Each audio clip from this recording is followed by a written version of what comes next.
All right, guys, we've got a good group. All right, welcome everybody to today's call. This is the first time I've ever done this, so to be honest, I'm a little bit nervous. Usually I'm teaching within the intimacy of the program itself, but I remember when I was spending all the money on all the experts and sort of lost in my path with PDA that the last thing I wanted to do was spend more money. So, over the next 2 hours, we're going to give you all the information you need to make the right decision for your family, and there will be no pressure or right or wrong answer. So, just have fun and settle in. So, as I said, we're going to record this. We're going to send you guys the whole thing afterwards. No worries if you have to drop off. The participants will remain on mute so it doesn't get chaotic. However, in the Paradigm Shift program itself, during the live sessions, we do have the chat abled so you can connect with each other. And I'll be asking parents to get off mute if they want during their spot coaching opportunities.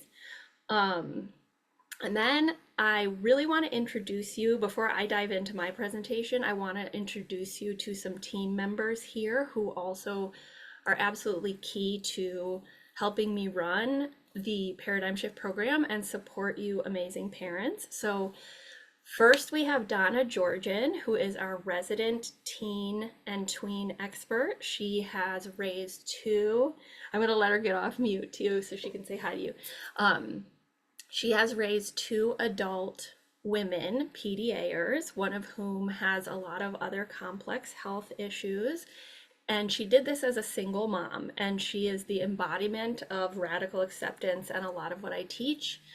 She's a coach with At Peace Parents, but she will be specifically supporting those of you who have teens and tweens, should you join the program, specifically in the moderated community. And she will also be doing an expert session on teens. So without further ado, I'm just going to ask Donna to unmute so she can say hi to you All guys. right. Can you hear me? All right. Thank you, Casey. I want to say hello to everyone and welcome. I'm so glad you're here because regardless, as Casey said, whether you go with the program or not, it is so amazing to see parents searching and researching and looking for information to best support their PDA child or children, themselves, and their family unit. So welcome. As Casey mentioned, I raised two girls, unbeknownst PDA, until they were 16 and 21. Now, if you have tweens or teens or young adults, you know that's a long time to go. What is happening in my world right now? And feeling as though you're constantly spinning your wheels, feeling as though everything you're trying to do, even from a loving and energetic, positive energy, everything seems to be going awry. And if you are there, I just want you to know that I see you. I witness what you're going through. I validate how hard that is. But I also want to say that it's never, ever too late. And my story, although it's special, it is no different than many, many other parents that I've worked with who have tweens and teens. And that's because as I've moved through the program, I have evolved and changed. There's the, and Casey will talk about this, there's the awareness piece. What the heck is going on with my kid? And then there's that acceptance piece, right? Of, okay, now I've got to think about, am I going to do things differently and how, which goes into accommodations. And there's so much more to it. But what I want to share with you, and I'll be sharing more if you join the program in the expert piece, which is a lived story and a lived piece.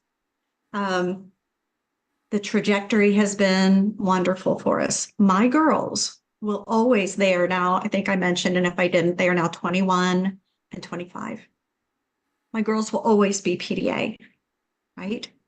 But how I move through life with them, how I see them, how I navigate things every day, small and big, has brought our family to a place of greater joy and greater peace. And that's all I want for all the rest of you parents, that we all work as a team at Peace Parents. And that is sincerely our heart's desire for everybody. And so I won't continue on, but I just look forward to seeing some of you in the Paradigm Shift program and looking forward to sharing and growing together. Thank you, Donna. All right, our next amazing team member is Kendall Damashek, and she is a PDA autistic mom raising four PDA children. Um, yeah, so she specializes in supporting those parents, many of you who may be exploring your own neurodivergent identity or realizing that your partner or your parents might have been PDA or neurodivergent. So she's our identity doula, and she also has expertise in obviously larger and complex family dynamics, more than two kids, and has experience with giftedness, both from her lived experience and raising her kids. So she will be supporting you guys in an expert session and also in the moderated community, which is the online community that I'll talk about a little bit, but then I will let her take away the rest of the introduction. Cool. Thanks, Casey. Yeah, it's great to see all of you here, and I know I've interacted with some of you via email as well. As Casey said, I'm a coach with At Peace Parents, and I'm a PDA, internalized autistic PDAer myself, and so I come at this with, lived experience, and I'm an alum of the program as well, and it's been transformative for me personally in, learning how to support myself better, as well as supporting my kids and our whole family dynamic. I have 4 kids between the ages of 3.5 and 8. And so we have lots of practice experience, practice opportunities in my household. I'm excited to share all of that with all of you, because these frameworks and these skills that Casey teaches and we learn and practice in this program are really transformative and in a really, really positive way. So I'm very passionate about like sharing that with you guys. As Casey said, I work in the online community of the program. So I moderate it. Basically, my job is to like answer your questions, clarify any places you're getting stuck, direct you to resources in the program, and help you make connections with each other. So I'm kind of like your program liaison, and I'm really there to support you. My favorite part of my job is like helping you kind of turn back to your inner wisdom. I think that's one of the things that's really unique about this program is that like I'm assuming that many of you have had the same shared experience of being gaslit by a lot of professionals about what's going on in our homes. And, we've been kind of told over and over and over not to trust ourselves. And I think one of the brilliant things about, the At Peace Parents framework is that, yes, there's new information. There is like a systematic framework of how to think through the issues that we're facing and how to problem solve. And as part of that, it's also teaching us how to turn back to ourselves and see what's happening in our own homes and trust our own decisions and be able to move our family forward with our own wisdom. And so I love working with you guys and kind of helping you turn there as well. And I also have 4 gifted children, and I'm gifted myself. So for those of you who have gifted PDAers as well, there are fun extra complications and challenges with PDAers, and also really wonderful opportunities. And I can help share my experience there as well. But I really look forward to meeting as many of you as join the program, and wishing you all the best on all of your journeys. Thank you so much, Kendall. Mm-hmm. And then I will also introduce you to the last present team member here who, if you guys have invoices or receipts or tech issues, he's going to be your guy. He also runs the dad session, or in parentheses, non-lead parent session, which is often the dads. And he's also my husband. So I'm going to introduce you to Jake, who is a co-managing partner for the business. Hi, everybody. Thanks, Casey, for the introduction. It's good to see everyone. Some of your names, of course, are very familiar just because we've interacted over email. But yeah, I mean, I don't have a ton to say. Many of you know Casey's story, and I've been obviously a part of that very intimately. And, you know, but I do, for the past 2 cohorts, I've hosted a session with non-lead parents, which, as Casey mentioned, is often the dads. And, you know, that's been really, I think, powerful. Certainly for me, it has been, but what we hear from the dads is it has been too. You know, what I do in that is usually just open it up by sharing my story, which is a story of kind of not really believing that my son was PDA or what PDA was, kind of not believing that it was a real thing, and how over time I came to see exactly that that was what he was dealing with, and really how, as I adopted more of the accommodations, how much my relationship with him has really changed and blossomed. You know, but also, like, in sharing that story, I'll tell you what the number one piece of feedback that we get, or that I get from the other dads on that call, is always just they're appreciative to hear someone who has been through what they're going through and sort of shared their feelings, you know, frustrations, guilt, fears, you know, so many of those negative feelings, just because, you know, it helps feel not so alone, not like they're crazy and isolated in this world. And that, I think, has been, you know, really, like I said, it's been nice for me, but I think it's also been helpful for what we've heard is from many of the dads who, you know, they connect on that call. There's an online community that they can continue to connect in. And so we go from there. So anyways, good to see you all today. And, you know, if you end up joining the program, we'll see each other again. Thanks for being here. Thanks, Hubs. All right, everybody, let's get started with the content. Thank you guys so much. They're a brilliant team. I couldn't do any of this without them, so hooray. Okay, so what are we going to do here today on this call? We're going to do 7 things together. We're going to talk about what the goal of this program is and how we measure success. So how do you know if you actually got what you paid for? Which actually is less important than, like, how's your family doing? How do we achieve this success? What the program is, what it is not, the logistics and details of the program's component pieces, the methodology, which we're trademarking, and the Q&A. So we opened it up to people submitting questions about the program. So at the end of this sort of training, I will be answering all the questions that had to do with the program design. So I'm going to start with a story, which some of you may have heard, but it's a little bit of a different flavor this time because it always is when I tell it. And this is Father's Day 2019, which was essentially my breaking point.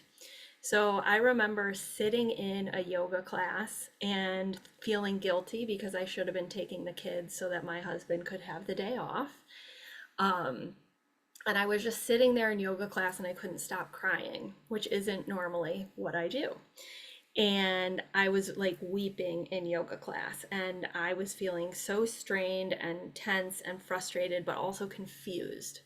At that time, what I knew is that I had had another child, and although before my other son was born, my older son Cooper appeared to be different, challenging, defiant, post the birth of my second son, he was continually escalating into areas that were much more than, quote, behavioral. So, you know, I would say to my husband, he seems like a feral animal, like he's cowering in corners. I'm trying to soothe him. He's lashing out, hissing, growling, because I had come down with more traditional parenting in response to, like, defiance. And he was increasingly not eating. He wouldn't walk. We would have to carry him places, and he would go a limp noodle, like carrying him up to the stairs, carrying him out to the car. He would say, "My legs don't work. I can't walk." He was, he largely stopped speaking, and it got to the point where we were concerned for his like caloric intake and nutrition. And I had no idea what was happening, right? All I knew that I was in a yoga class, weeping, feeling guilty, feeling terrible, feeling crazy. And but I didn't know what to do. I didn't know what steps to take. When we had consulted with therapists and pediatricians, it's something you may have heard too. Be stricter, be more consistent, right? I was doing 1, 2, 3 magic, timeouts, all the things that were recommended to me, even though they seemed to be making it worse. And at that time, I was also unable to be with both kids, because if I left even to go to the bathroom, I was afraid that Cooper would hurt William, my, at the time, infant, because I had gone to the bathroom and I come back and my son has a pillow over the face of the infant. Or, I run to the bathroom, come back, and he's trying to scratch his eyeball, right? These confusing behaviors, scary behaviors, again, did not understand it. When I got home from yoga that day, we had developed a pattern where when Cooper flew into what looked like a rage, I would grab the baby, William, and go out into the street with a Bjorn so he wasn't exposed to all his screaming or the flying objects, okay? He was 4.5 at the time. And when I got home, something set off Cooper, and I grabbed William and went out into the street. And again, I find myself weeping, and a neighbor comes by and is like, "Are you okay?" This is when we lived in the DC area. And I was like, "I'm not okay." And she was like, "What's going on?" And I was like, "I don't know. I don't know what's happening with my son." And when I finally got home, when my husband had, told me it was safe to come back in, he said that Cooper had locked him in the basement, and he was afraid that Cooper was going to hurt himself. He had locked my husband, who you just met, in the basement. And so we called the pediatrician again, and the pediatrician said, "I think it's time to take Cooper to the pediatric psychiatric emergency room in DC." And I was on the cusp of doing that, but I called my mother-in-law, who I'm close to, and she's like, don't take him to the psychiatric emergency room, just bring him to my house," because I was afraid I was going to do or say or act in a way that I would regret. But my intuition told me, there's something more here, right? And I had this aha moment or realization, no one knows what's going on. The pediatrician doesn't know, right? The therapists don't know, and we're going to have to make decisions for ourselves that align with our family, even without knowing all the information or the data. And so that was, almost 5 years ago, and many things have happened since. We have since moved out of DC. I left my career as a social scientist. We moved to a small town in Michigan to be near family. And there were all of these big and little changes. But it was through that pain, the isolation, the trial and error, the feeling crazy, being gaslit, that has made me so passionate about being on a call with you guys and doing this work. And that's why I work specifically with parents, because I was that parent. And if there's anything I can do, whether it's in the program or outside of the program on social media, to reduce the pain, reduce the trial and error, and give you a sense of clarity and not so much isolation, that is something I'm very passionate about. And also, as Kendall mentioned, to support you to tune into your intuition again, which sometimes requires using skills and tracking data to prove to yourself that, oh, your intuition was right all along, and working in a community of other parents who are going through the same thing.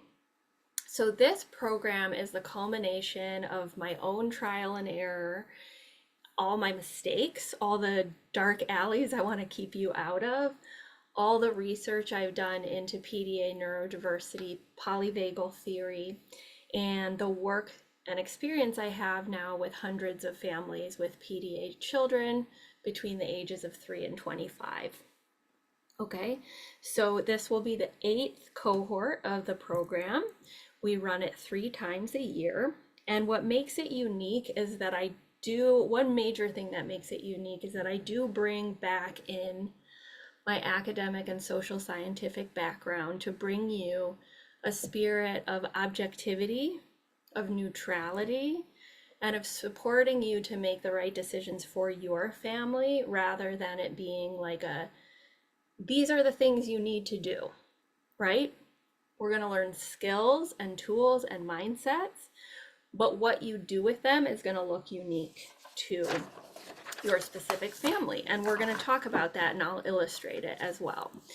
Okay, so one quick pep talk, and then we'll go to the how do we measure success. So even if you don't believe in your child right now or yourself, I believe in you, Kendall believes in you, Donna believes in you, my husband believes in you. But I believe that you are meant to be on this call or in this space for a reason. And that reason might just be to hear me say, your kid or your teen or your adult child is a good person and you are a good parent. Full stop.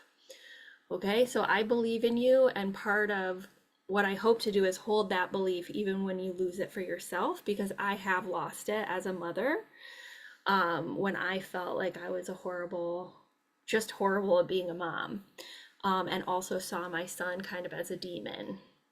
So I understand if that's where you're at, and that's okay.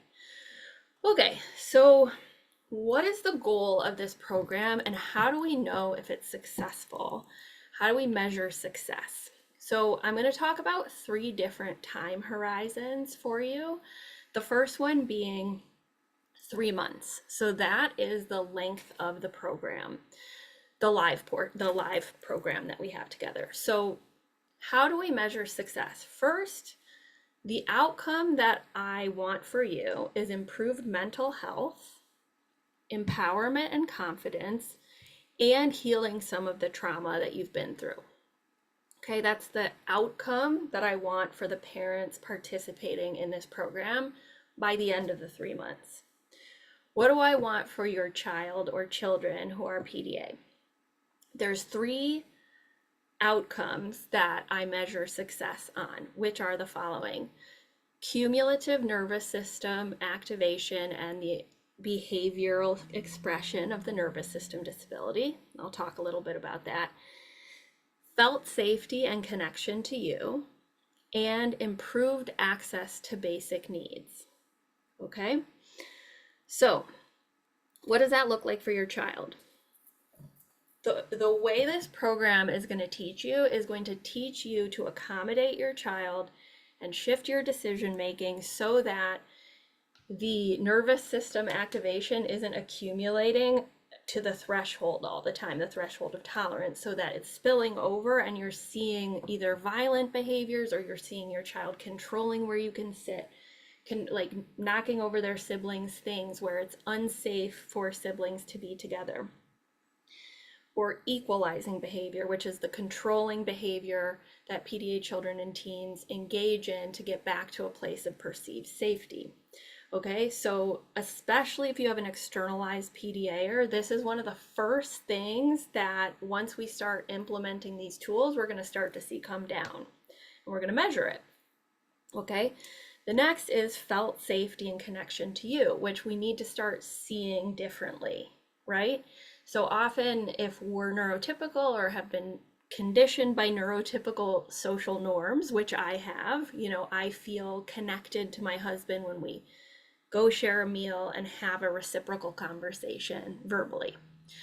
But learning to start looking at indicators of connection with your PDA child or teen differently, like, for example, engaging in parallel play, where you're both doing separate things in the same room, squishing in the body into you instead of potentially saying I love you or hugging you or embracing you. Info dumping about their special interests, which can feel triggering to a parent when you want to have a like, hey, what'd you do today? I did this. What did you do today? Back and forth, right? It feels very one-sided. Leaving you gifts or researching your interests if you have a little bit of an older PDA. Okay, so we're going to be learning to notice, and it might be different than those indicators. We're learning to find the indicators for our children, the indicators of felt safety and connection, because that is the foundation on which everything else will build for years to come. And then access to basic needs. Okay, so from my experience working with hundreds of families, what I see from a bird's eye view is that every PDA child or teen has difficulty accessing one or more basic needs when they're in burnout or when their nervous system activation crosses that threshold in accumulation. Okay, so what does that mean? Toileting, sleep, eating, hygiene, and or safety. So, if your child has anything ranging from negative self-talk to self-harm, that would fall in the safety category. Okay, so my son's stickiest basic need, for example, is eating. But another PDA child may have no trouble eating and may have trouble with toileting, right? Like they were toilet trained and now they're needing to use a diaper at the age of 7 or 8. Or you might even see it with older PDAs where you're seeing patterns like UTIs from holding or encaprices from holding, or even I've worked with families with older adults where, they defecate or void in the bathtub or in the shower when they're extremely stressed. Okay, so this is what makes it a nervous system disability, is that in accumulation, and even if it's fluctuating, the constant perception of threat can disable our children from accessing what they need to live. So this is another big one. I want to see, and I know you want this too, improvement, even if it, on the stickiest basic need, it's going to take time. But even on the other basic needs, like with sleeping more, or, it might be very incremental. Like if you have a kid who's peeing everywhere, I'm using younger kid examples, but if you have a kid who's peeing around the house, by the end of the program, they might be peeing in the bathroom, but on the floor. Okay, so the program in 3 months is not going to get you all the way there. It's laying the foundation so that you can continue to work towards the goals that you have for your child accessing basic needs. Okay, so this is actually being currently studied in our current cohort, which ends in a week and a half, by the University of Michigan empirically. So they are studying mental health outcomes for parents, and they're studying along these 3 dimensions: the nervous system, felt safety and connection, and access to basic needs. So we will know in terms of the data if there is a measurable impact of the program. In the time being, you can look at a whole page of testimonials on our website or talk to alumni from the program. Okay, so what's the next time horizon? And I think this is actually a more accurate time horizon for measuring success, if I'm being honest. It's a year. It's a year from when you start.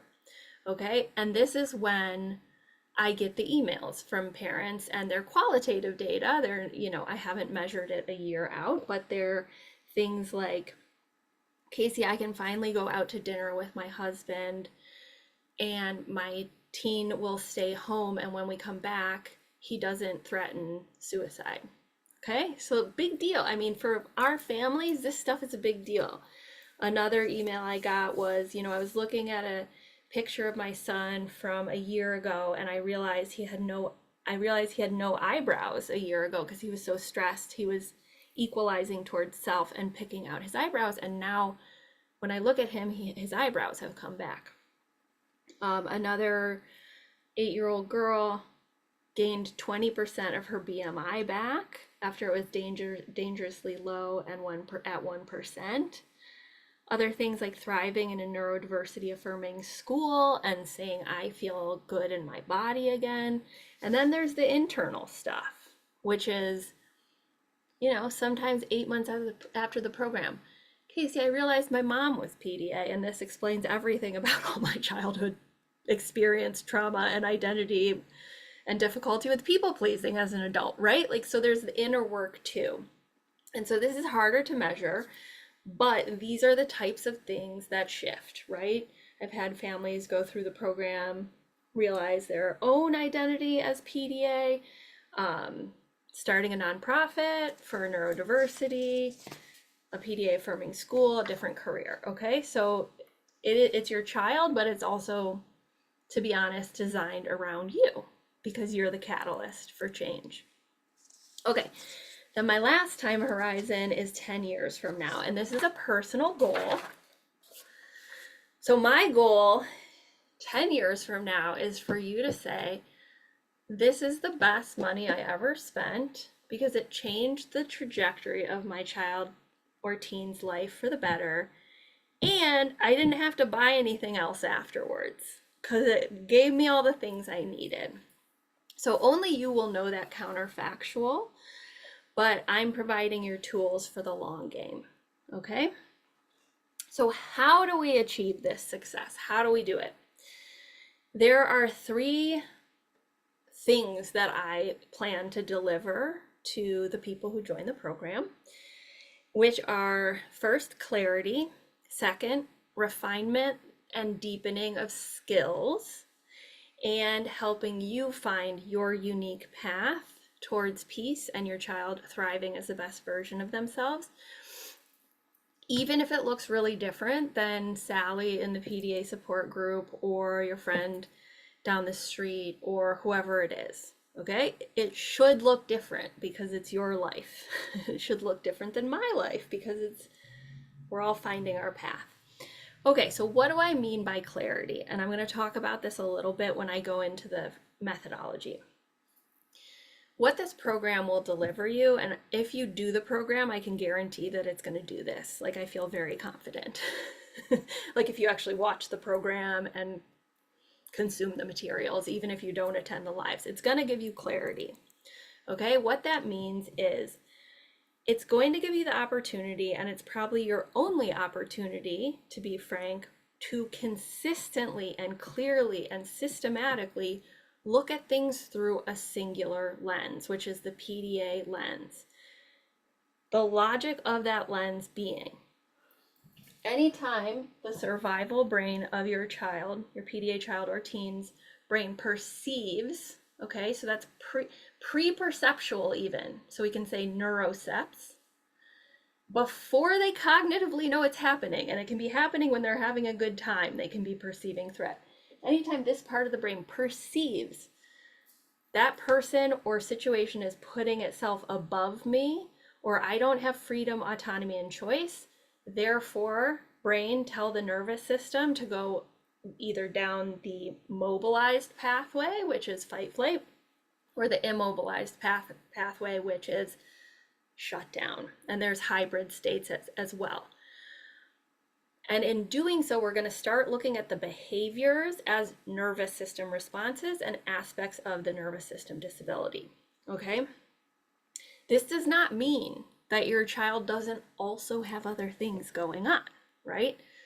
Sensory differences, ADHD, PANS, PANDAS, chronic illness, Down syndrome, non-speaking, autism, all the other things that could be going on. I tend to break things down into dimensions of the brain rather than focusing too much on neurotypes. However, this is going to teach you to see through a new lens, and it's going to help you make sense of your child's behavior and the root cause, okay? And it's really about learning to see through a different lens.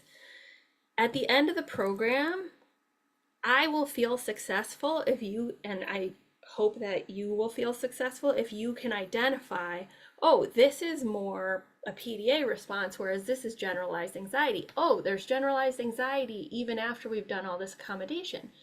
Maybe we should explore that with a specialist in generalized anxiety.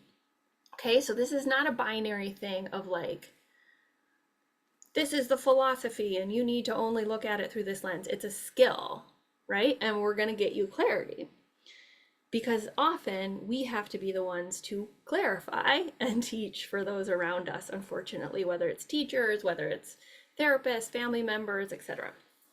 Okay, skills. So I know a lot of you have spent a lot of time with me, or at least my voice and my image on social media, on the podcast, whether it's YouTube, Instagram, TikTok. And it's a good question. Casey, what's the difference between just like using your social media? And you could definitely DIY it in a lot of ways. The difference is, in this really structured program, we're going to be deepening and refining skills. We're going to be implementing, okay? So we're going to be taking the information and we're going to be doing it. And it's going to be crunchy and it's going to be messy and we're going to feel grievy and annoyed, but we're going to do it together in a community of supportive other parents and with the guidance, my guidance, and with the other coaches' guidance, okay? Because by the end of the program, I want you to leave with these skills, and I'm going to tell you what the skills are before I get off this call. You'll have the skills so that you can apply them to any situation, right? Because I can't always anticipate and wouldn't want to pre-record parts of the program that are like, this is what you do in a specific situation, because really, like if you have a 6-year-old, you want to be able to apply this teaching when they're 16. And that's what the goal is here, okay? And then finding your unique path. And this is really important to me as a value. So what this program is, this is a really non-judgmental space, okay? So I'm going to be approaching everything of like, there isn't a right or a wrong answer, okay? And that can be annoying at first because you're going to be like, Casey, just tell me what to do. And I would have wanted that too when I first started my journey. But we're going to be holding ourselves to the standard of self-responsibility, objectivity, experimentation. So we're going to develop hypotheses, experiment, collect the data on our unique child, and we'll learn how to do this and then make our own decisions. Okay, so let's talk about some of the most complex topics that come up in the PDA space. Screens, siblings, school, ABA, or therapy. And if you have a teen, I know there's other things like sexuality, pornography, illegal drugs, like obviously there's lots of things. But in terms of each family going through the program, everyone will make different decisions, right? So like, for example, screens. I've coached families where they have decided to, because they have a complex family dynamic or they've observed that their child is sensorily dysregulated by screens, they have decided we need screen time limits. Okay, and that's fine, right? What I'm doing is guiding them through this decision making. Other families have relaxed them through the application of the skills we're going to learn. School, some parents have kept their kids in school, others have pulled them, okay? There's no, like, this is what you should do, right? It's decision making a lot of the time. Siblings, some have separated siblings, some haven't, right? If you're a single parent, you might not be able to separate the siblings, and that's fine. We will address that specifically with some of these skills. And then I've even worked with families as we've, done the spot coaching and gone deep into the reality of like, my kid's in ABA right now. Should I pull them? Seeing all this stuff on social media about ABA. And so my job is to come at it objectively and with neutrality and without my own biases and walk them through the skills they need to use to make decisions objectively for their kid. Okay? It's not about me. It's about you guys. So there is no advocacy agenda here other than helping your family find peace, helping you find peace, and helping your child be well.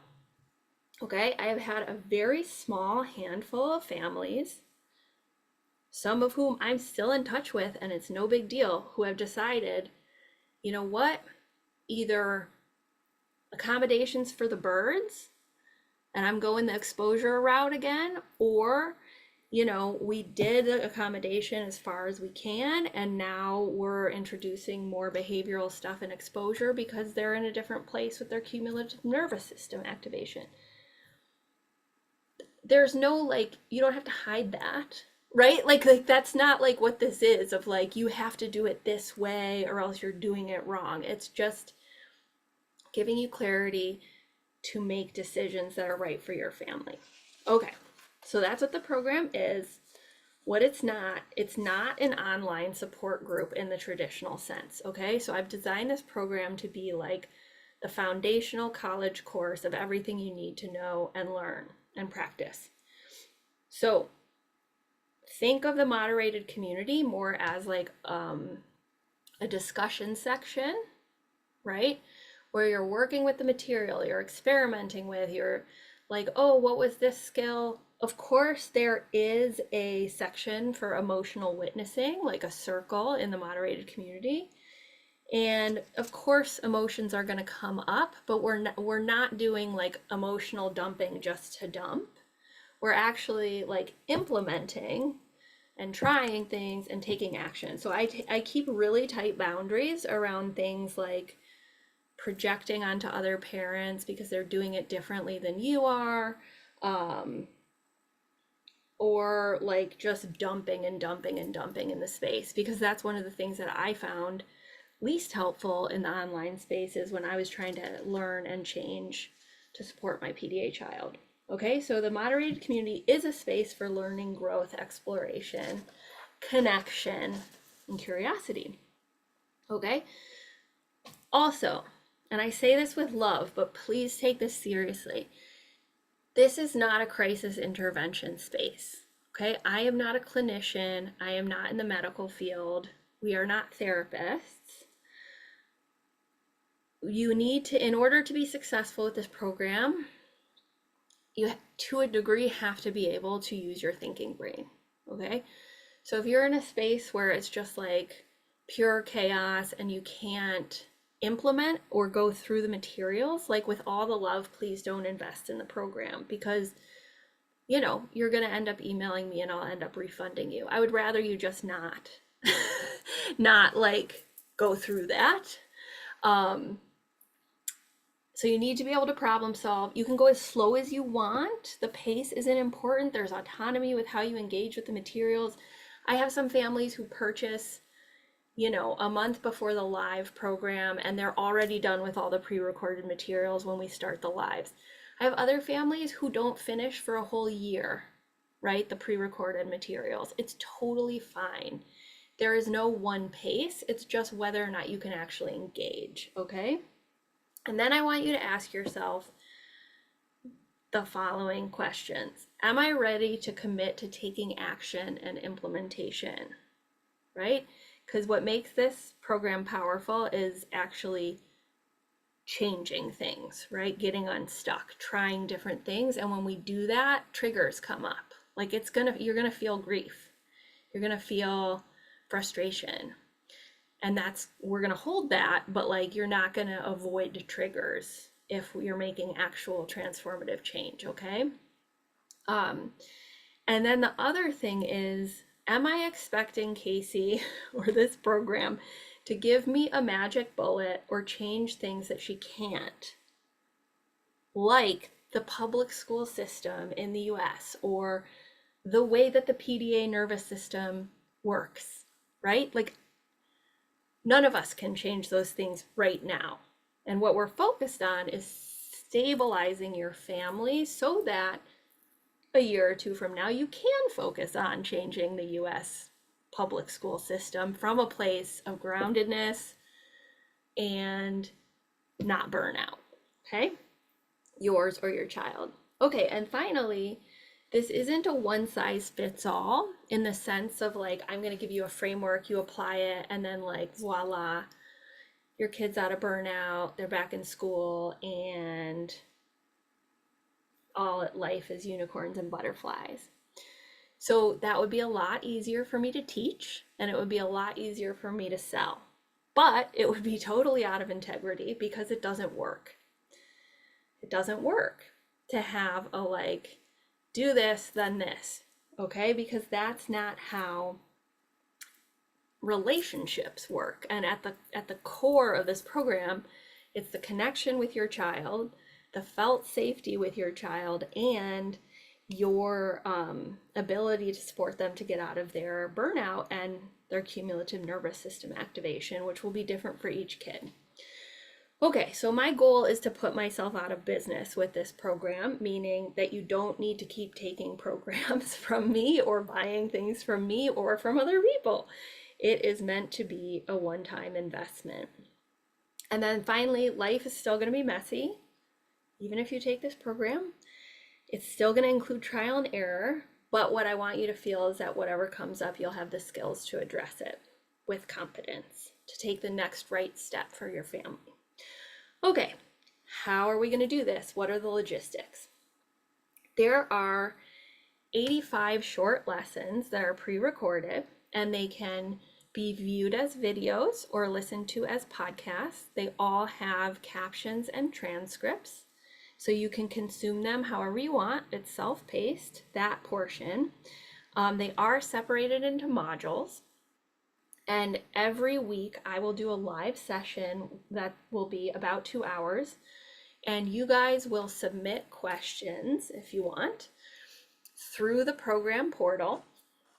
And I will select the questions ahead of time based on the following criteria. How close is it to the topic of the module we're working on, right? So the first couple weeks we'll work on awareness, right? The second 3 weeks we'll work on acceptance and the skills within that. Has this family already been spot coached by me? And first come, first serve.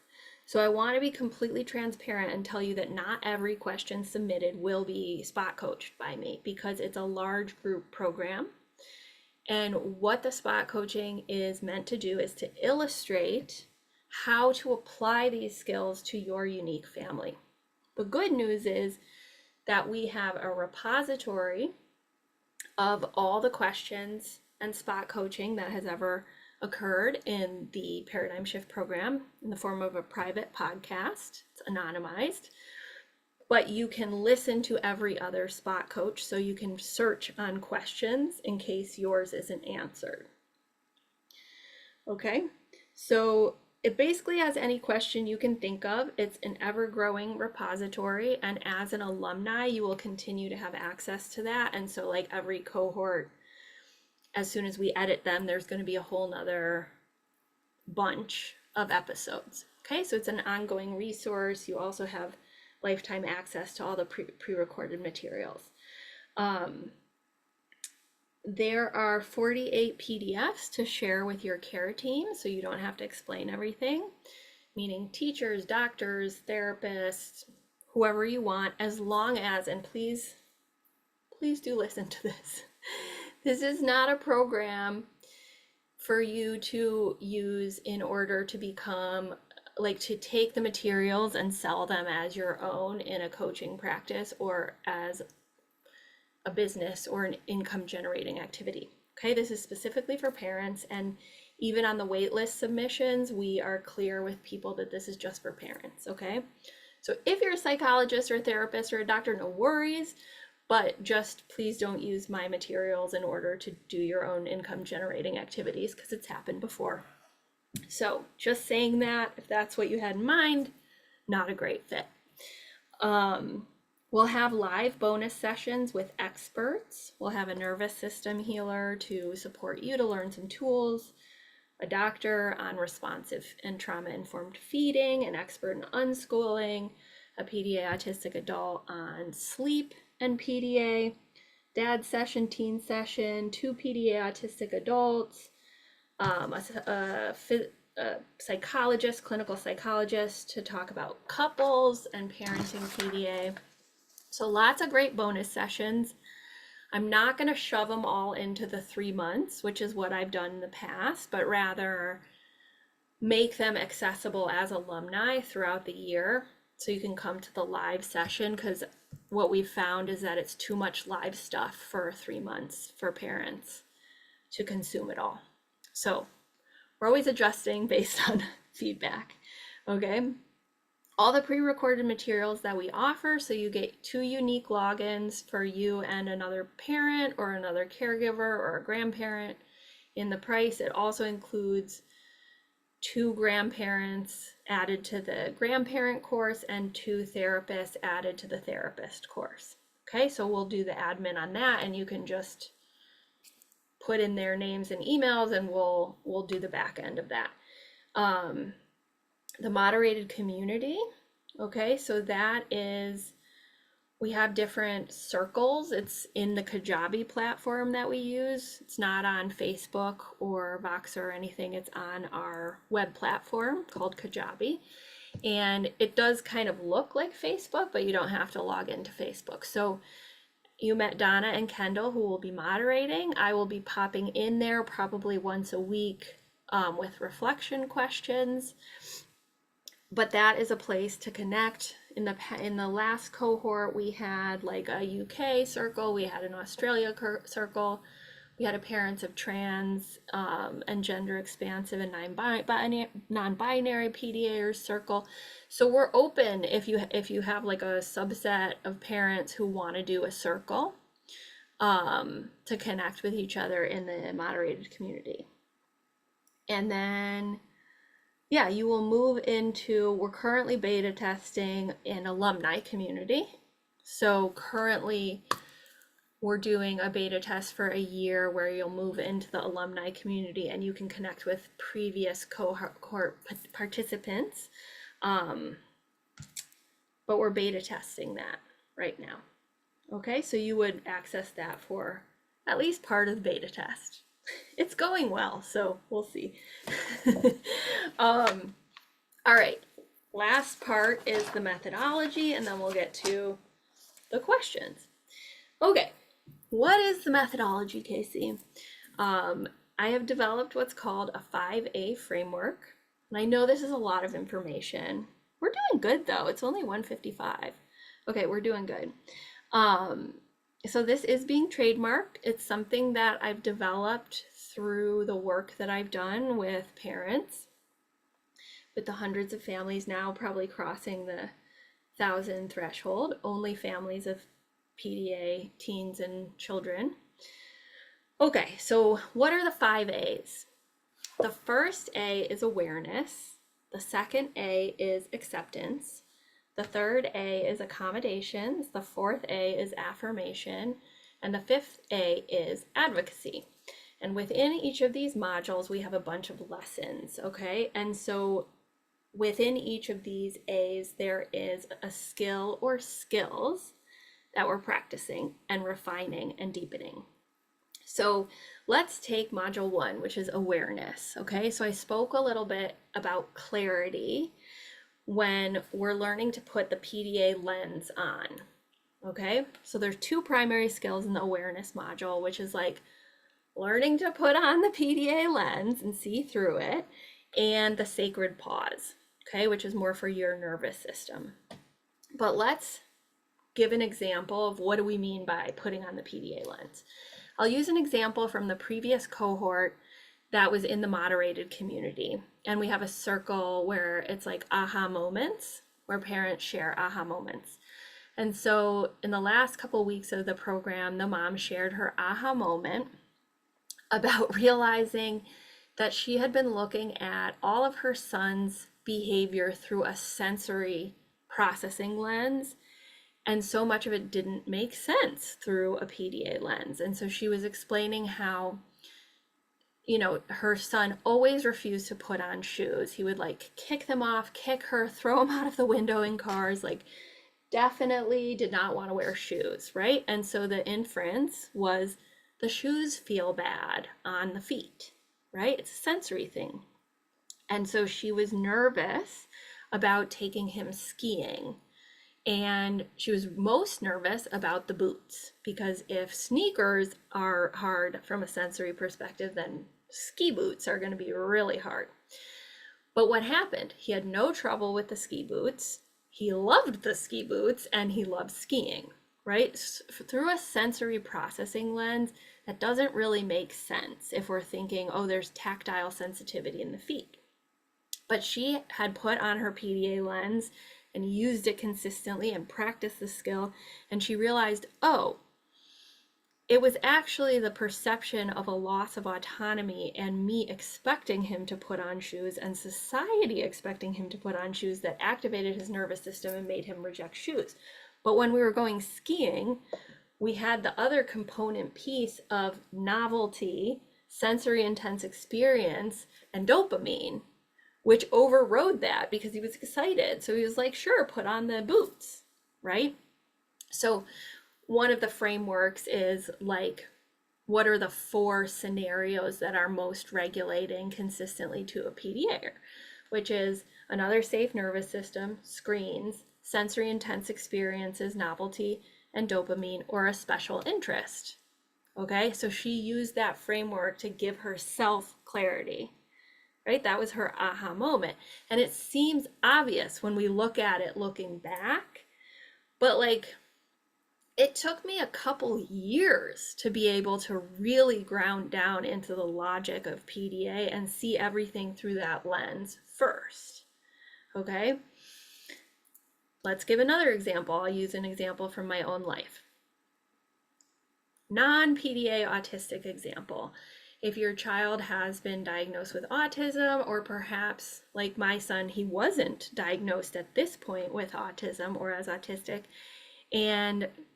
but I was using some of the social communications supports to help him, right?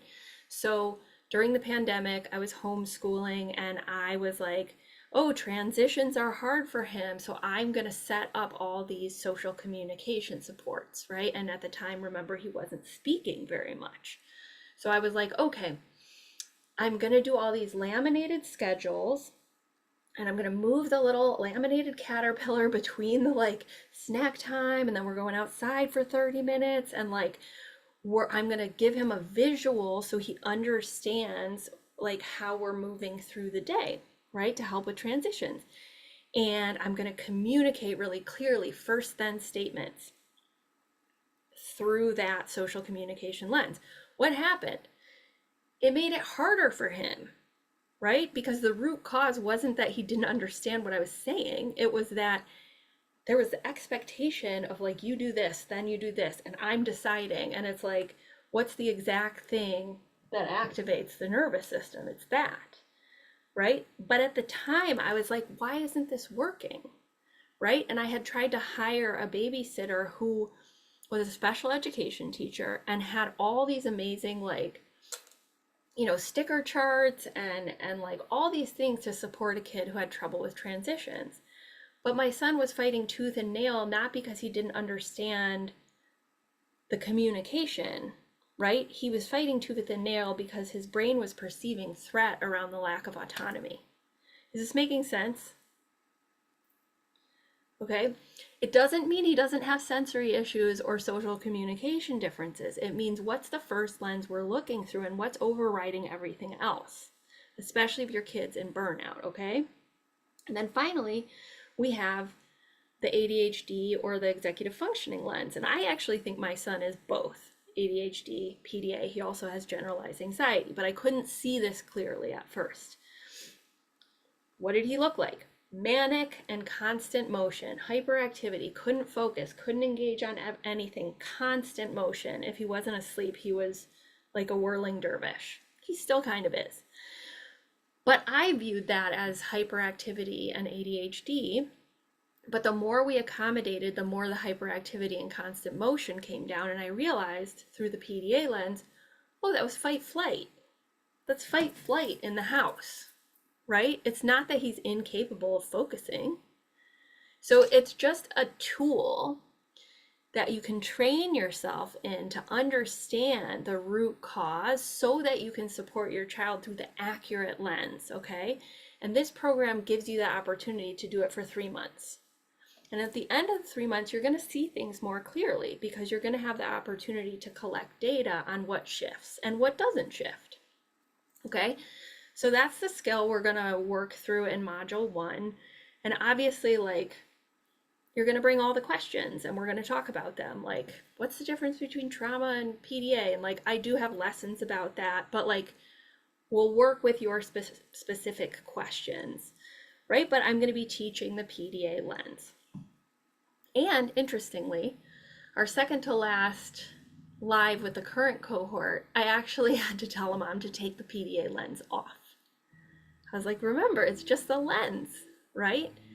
We might need to take it off for a second and see what else is going on. So this, again, isn't a philosophy of like, you must do it this way or else it's wrong. It's a skill.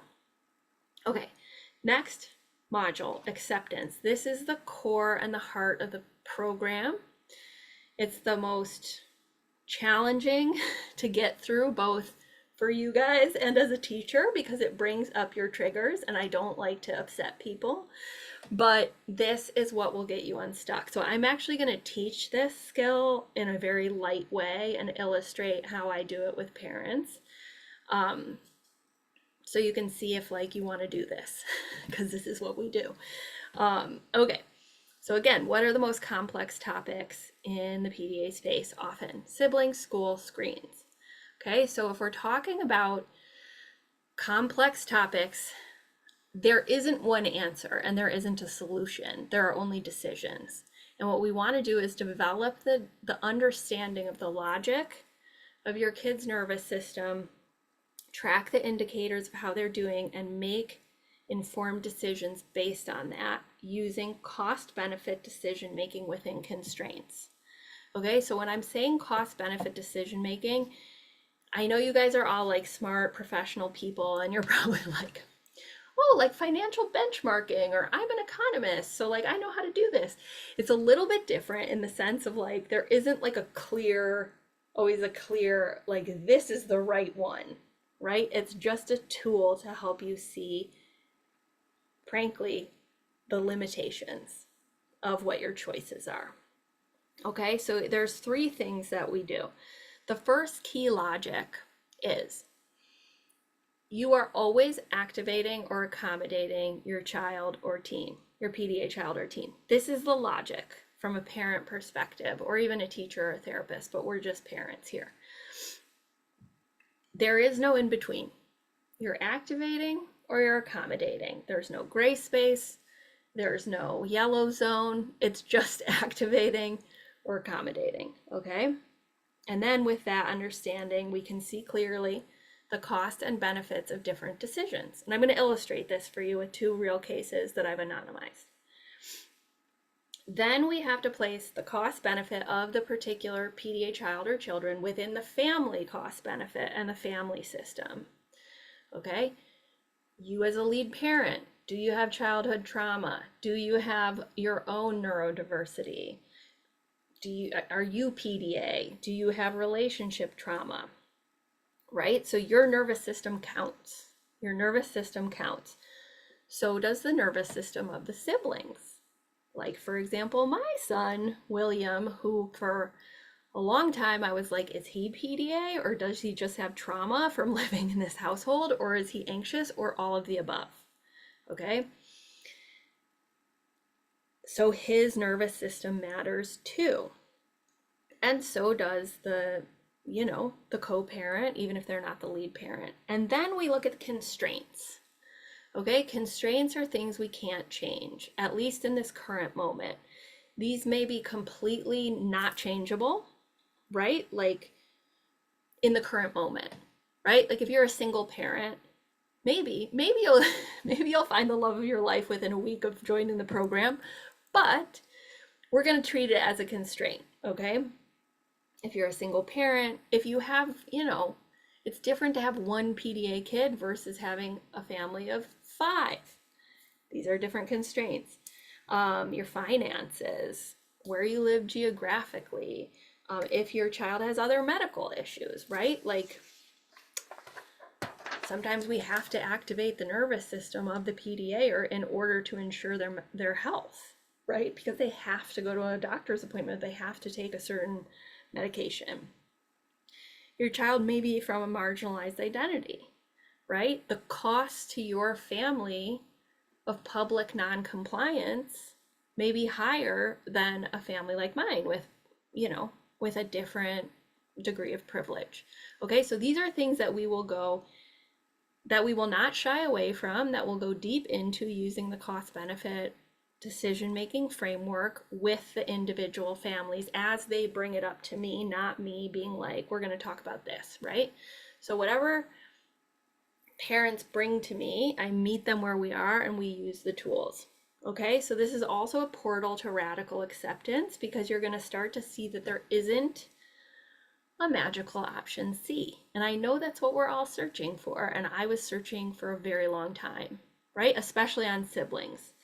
I was like, who is the expert that can give me the strategy or the solution? But there isn't one. There's only decisions. Okay, so let's talk about these two examples, and I'm going to hone in on school. Keeping a kid in school, pulling a kid in school. And we're going to use two 13-year-olds whose parents decided to make very different decisions. And again, I'm coming at this from a place of neutrality. I'm not like, I know that they should bring the kid out of school. And often, and I actually love this when I reflect after the live sessions, I tell my husband, like, I wasn't thinking they were going to come to that conclusion or decision, but like, that's what they chose. And I'm all for it. It's just, I cannot always predict where the parent lands, which is really cool. Okay, so let's take this first example. 13-year-old, the question was, my daughter, she's not engaging in school. I'm afraid she's going to fail out. She likes certain aspects of her school, but I'm afraid she's going to go back into burnout. Her eating's really affected. And then the question was, should I encourage her?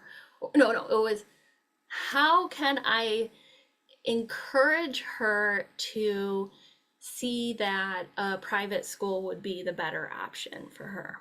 Okay, so I think this parent was thinking this was an accommodation question, which is the next module of like, if I use declarative language, will it shift how she views this? Or, can I sit on the ground and use the nonverbal signals of safety to like signal you should go to a private school? But if we go back to the very first point, you're either activating or accommodating your kids. So if there's energy of you using accommodations in order to get them to do something, their survival brain is going to perceive it. Like, even if they don't, they're going to be like, and they're going to have a nervous system response. So what we did was, the first point of clarity was, hey, I think this is a cost benefit question. I don't think this is an accommodation question. Let's explore it through the cost benefit lens. Okay, so the first question we have was, what's the cost benefit to the daughter's nervous system of staying in the current school? Okay, first we look at the logic. Okay, it's a public school. She has to follow the rules, but it's a magnet school. And so there's lots of art classes, which are her special interests. So, I think she's perceiving lots of losses of autonomy during the day, but she does have some flexibility, right? So there is a cost to her going to public school and doing the things she has to do just because of her neuroception, right? But then we talked through the other part of like, okay, what about these 4 other things? Special interests, safe nervous systems, sensory intense experiences, dopamine, and screens. And the mom was like, well, she gets to use her tablet for a lot. Her special interest is art, and she has a couple art classes. And then she really loves her friends, who are her safe nervous systems, and probably also the social special interest. So then I put it back on the mom. What's the cost benefit to her nervous system objectively in this moment staying at this school? And the mom realized, oh, actually, I think the benefit's a little bit higher than the cost because she has these other things that are regulating her nervous system. So then we went into the family system. of like, well, what's the cost of her staying in this public school right now? And the mom identified a fear cost. What do I mean by fear cost? And this is in the program, but like a fear cost is based on the future. It's not the reality of right now. A real cost would have been like, if I pull her from the school, I won't be able to work or afford the private school, and that's going to make it so I can't have a roof over my head. That wasn't the real cost, right? And only you can tell me what the real costs are. I'm never going to impose it on you, but I'm going to guide you. The fear cost was, oh, if she keeps going to this school, she's going to fail her classes, she's not going to graduate, she's not engaging that much. Oh, I forgot to say we did the tracking of the indicators before we went there, but I'm going to finish this and go back to the indicators. The mom had the fear cost of, if this continues, then. And I was like, well, do we know that to be true for sure? And she's like, no. So we can't make decisions based on fear costs. We have to stay radically in the present moment, because we can also make different decisions before we get to that catastrophized outcome. We can do advocacy if things start to shift. We can pull her out of school if things go, further. But like right now, we don't have to do anything, but we're going to make a decision right now to free up your energy. We also looked at her indicators, right? Let's look at the objective data on what's going on. For them, they were tracking eating. Oh, she stopped eating in burnout, right? So the mom was also scared about that. She wasn't eating at school, which is an indicator of nervous system stress, okay? So the mom was worried about it. But then we explored, okay, how is she eating outside of school? Is she eating enough calories? Yes, she's mostly eating snacks and a dinner. And then the dad chimed in, because they were both on the call. Oh, we're also experimenting with giving her pastries in the morning. So that's an example of accommodation that they brought in, of like, oh, maybe they were a little wed to like healthy food, but they can accommodate with some more like sugary food. So we saw that her data on eating wasn't dropping. It was just not at the place where the mom wanted it to be, which is totally valid, but we're looking at it compared to the baseline of burnout and trying to understand the impact of school. Okay, so I'm just reflecting this back to her and guiding her to give me the data. And then I'm going to skip ahead, but I asked them to make a decision together. And the decision they made was, I'm going to let her stay at her current school. What's going to happen as soon as the mom makes that decision? She's going to stop looking for this magic option C, which is some accommodation that exists out there where I can make the kid not be PDA, right? Like, I can't do that. There are no accommodations to shift the way the neuroception works in the brain to like the mom pressuring or wanting to shift the decision making of her kid. That doesn't mean you can't make decisions. It's just, we can't always have our cake and eat it too. And this is part of the radical acceptance. So as soon as parents make decisions, a couple things happen. They reallocate their energy away from the place of stuckness, of trying to find the option C, right? Additionally, the energy shifts. The energy shifts around wanting it to be different, which is neurocepted by our very sensitive amygdalas of our kids, right? So this is going to continue to deepen in their family the relationship and the sense of felt safety in the home for her kid. And this is why I teach this before we do accommodations. We do 3 weeks of this before accommodations, because if we dive into accommodations to make our kids different, it's going to backfire. I'm just being honest. So we're shifting the energy. Okay, let's compare this to another 13-year-old. Okay, should we pull him out of school? Well, let's explore the cost benefit of his nervous system. What's the cost of him going to school? What's happening at school? Okay, he's getting into physical fights, he's screaming, he's knocking things down, the teachers are, afraid of him. He's past his threshold and he's having an externalized PDA response. Okay, that's what the mom told me. Okay, so he's obviously past his threshold. Big impact on his nervous system. What's happening when he's coming home from school? He's constantly equalizing or being violent against the sibling and the mom, and he is increasingly not sleeping. Okay, so then I asked the mom, what's the cost of being in school? What's the benefit? Well, he can learn. He needs to learn. And I reminded her, back to awareness. We went back to awareness. Can you learn if you're in this part of the brain? You cannot. Do you think he's learning? No, I do not. Okay, so we toggle back, but we build on the modules. Okay, so she saw clearly that the cost to his nervous system was much higher than the benefit of being at school right now. But we have to place it into the cost benefit of the family, right? So what's the cost of him being in school causally? A traumatized sibling because he's coming home so activated that he's like harassing the sibling. The mom is constantly on edge. He's not sleeping. Okay, so maybe it would be better for the sibling who does go to school for the PDA 13-year-old to not be in school so we can bring down that cumulative nervous system activation so there isn't this like huge equalizing. Remember the categories we're trying to measure, trying to bring down this type of stuff with accommodations. Okay, what about the mom? Lead parent, and I was asking her this, I'm not telling her, right? What's the benefit of him staying in school and what's the cost? So she said the benefit is, I can do more work. And I pushed a little bit, is that true?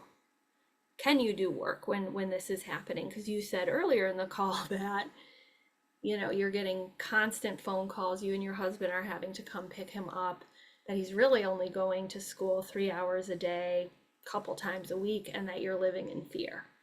And then she was like, yeah, okay, actually I can't do any work, right? So we want there to be the benefit of him being in school so that we can work, but the actual real life moment reality is that the cost of him being in school might actually be as impactful of him as him being home, right? Of her ability to work. And of course this is placed in the constraints of her finances and her ability to work from home and all that, right? And it's different. It's different for each family that we work with. But her decision was to experiment with bringing him home for a couple months. Okay, so I do my very best not to lead the witness or have any energy around the outcome, but helping you see clearly what your choices are. And that's triggering because you want there to be another choice. And this is where a lot of the questions are, how do I manage the siblings when it's just me, right? Like, I don't have any magic strategies. I have skills that we can work on in decision making, and of course we accommodate, but it doesn't make some of this stuff go away.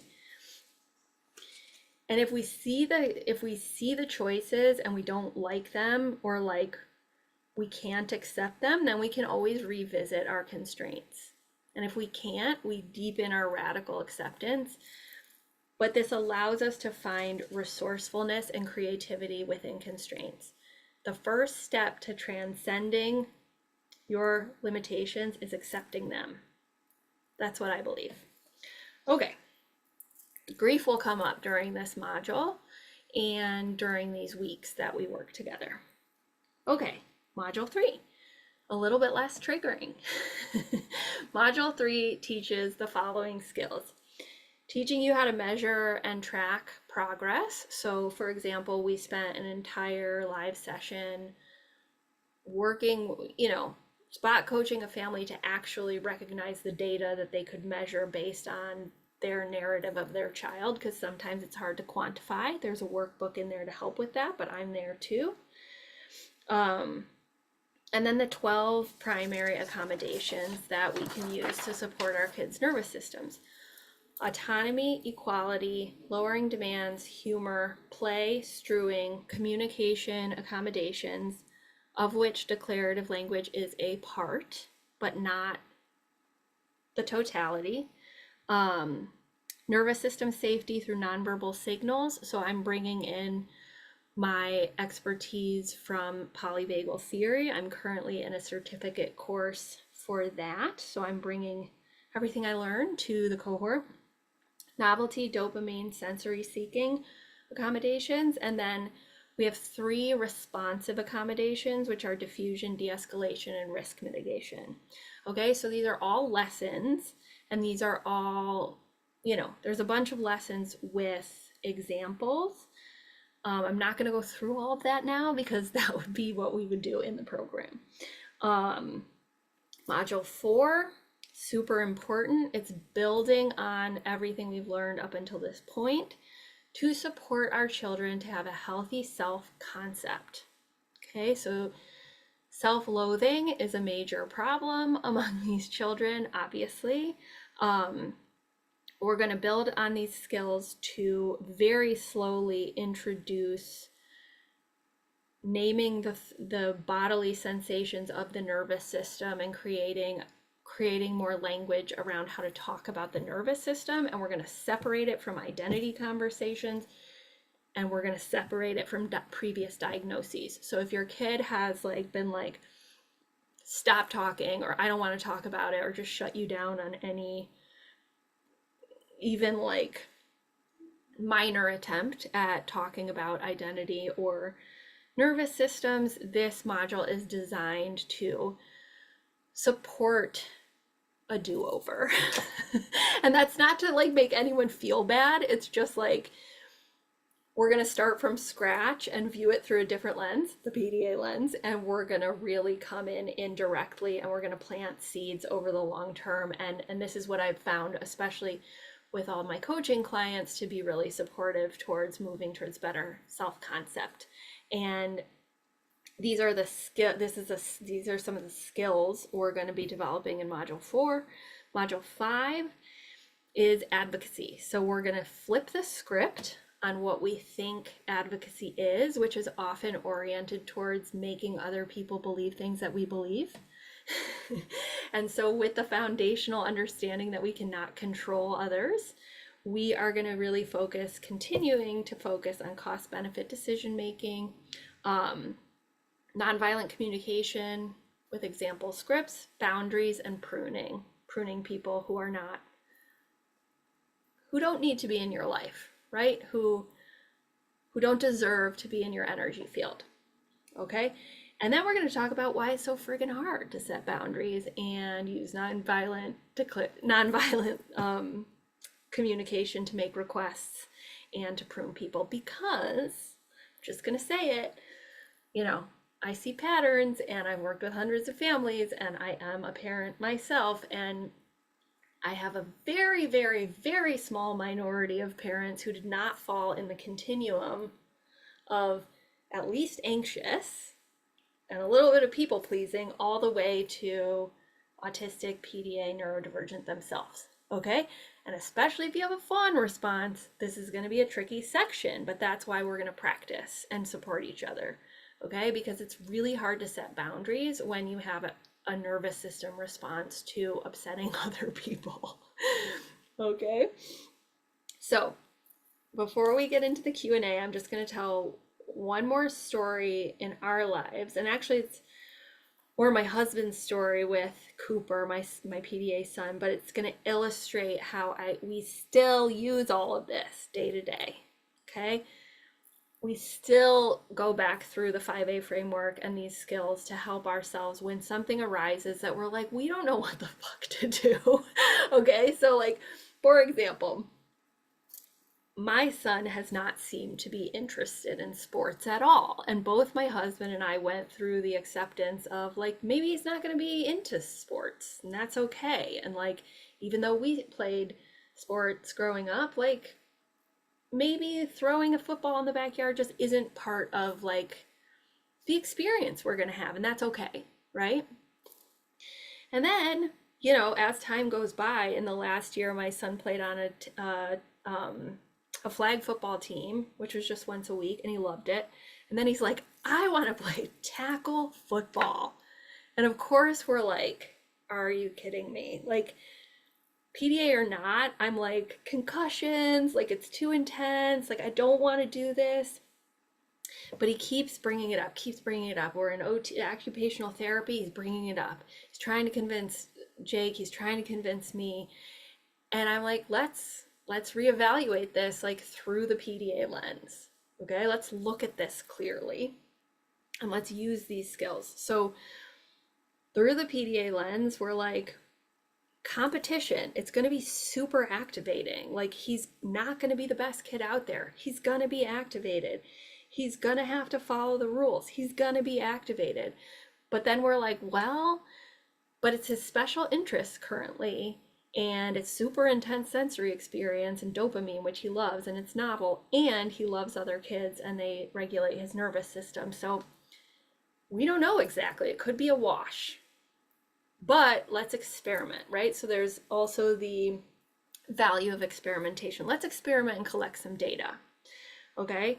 So we made the cost benefit decision with the information we had, but then as he moved into the season, he started having big panic attacks where my husband would have to carry him off the field, and he would be like growling and hissing and kicking his feet on the ground for 45 minutes.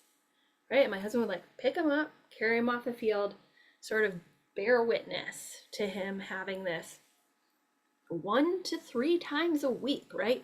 4 2-hour practices, a half an hour away, and then on the weekend, a game, okay? Tackle football. And he was 8, I think. No, he was 9.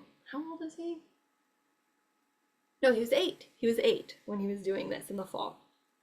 So we revisit the awareness and the cost benefit, and we're like, is it still worth it? Should we stop doing this? Like he's having these 45-minute meltdowns and panic attacks, and like, what should we do, right? Like I'm here on Instagram teaching all these parents, and I'm like, I don't know what to do, right? But I'm like, oh, I have the skills, I have the logic. Okay.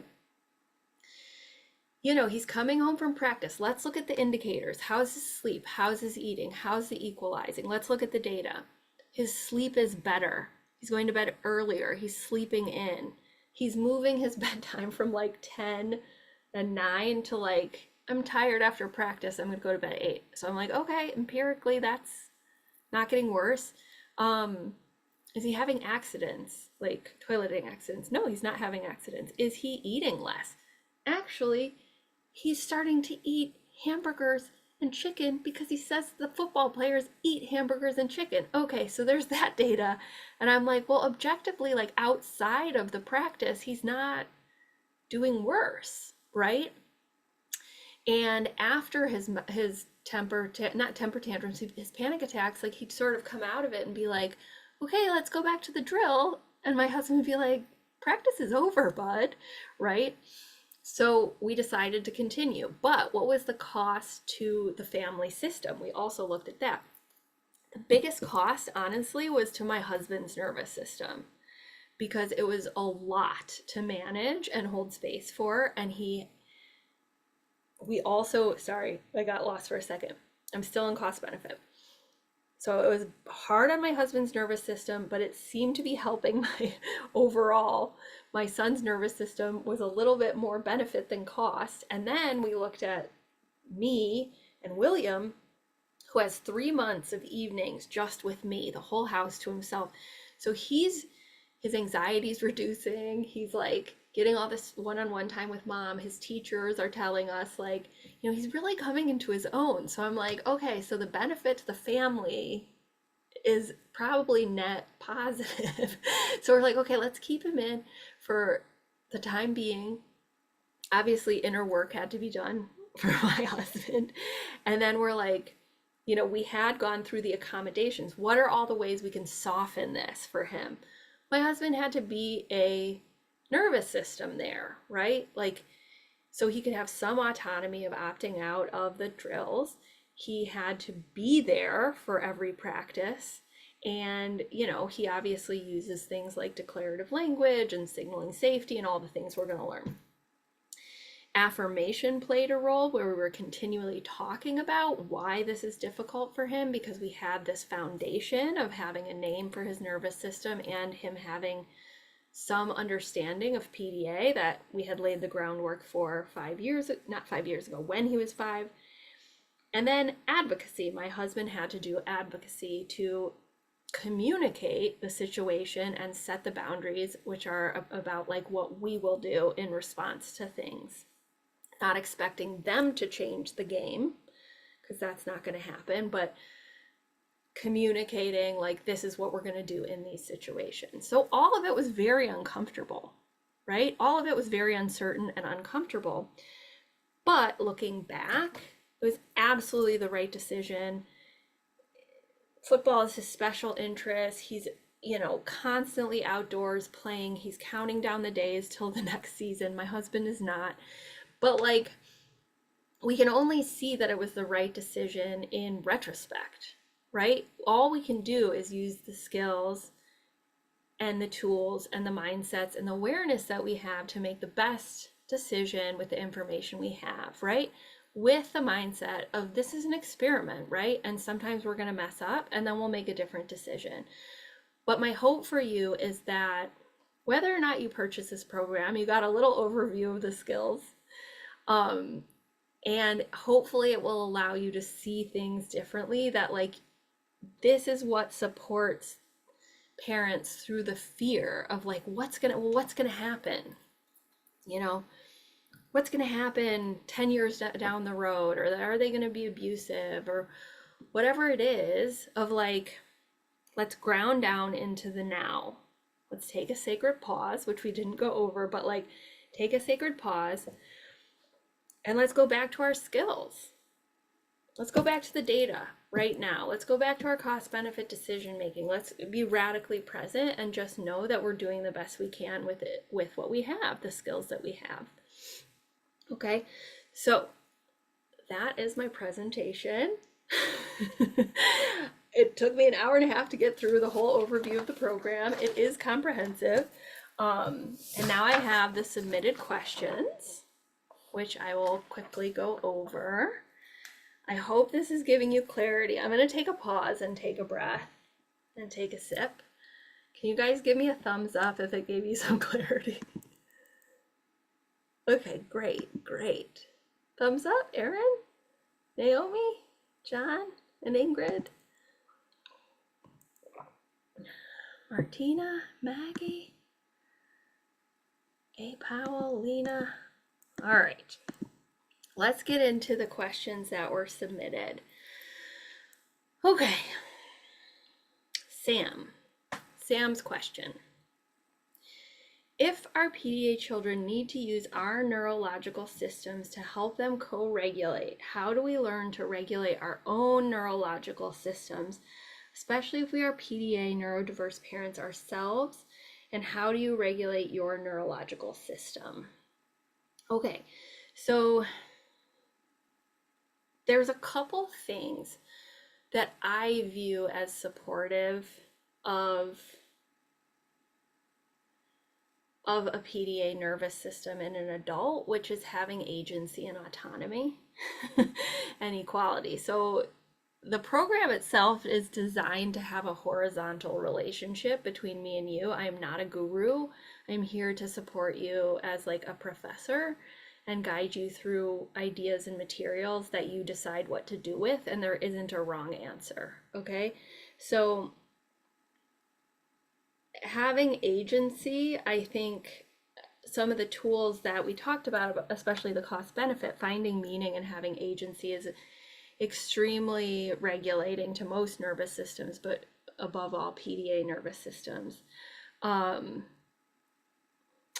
You know, for me, I think, and I can tie this back to Bessel van der Kolk, who wrote The Body Keeps the Score, but one of the least talked about aspects of healing trauma is community and a sense of belonging. Okay, so like, you know, we're not going to be sitting around as a tribe with drums because I can't really facilitate that, but we are going to be in community together, seeing and witnessing each other go through these shifts. And that's what the moderated community is for. And hearing other parents come off mute and tell their story is to give you a sense of it's okay to be here. It's okay to have my experience. I'm not alone in it. And that can be very healing, at least for some of the trauma that many PDA neurodivergent families have. You know, when I designed the program, I'll just be completely honest, like the community was a really hard decision for me because I get empathy overwhelm and I have my own access needs, right, to run a program and a business.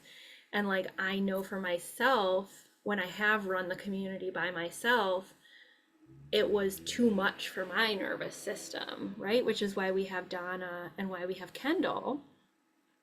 But I kept it despite my business coach being like, maybe you should just get rid of the community, because I'm like, no, this is like a big part of the healing, right? Of the witnessing, of the connecting, of knowing that like you're not the only one, right? Because the isolation and what we go through. And there are probably, I'd say like 20% of the parents, at least one parent is PDA curious or PDA identifying. And then we do have a nervous system healer coming in to do 2 trainings.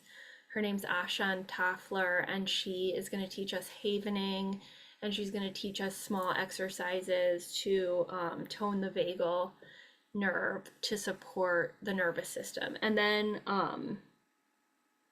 you know, there is a section, I have like bonus meditations and some stuff for your nervous system, but you know, it's integral to the program because I feel like you guys, my belief is that the parents are the catalyst for their child's, for everything.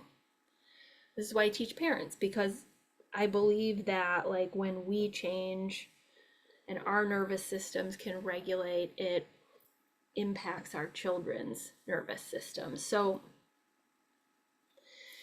you know, it is part and parcel to it.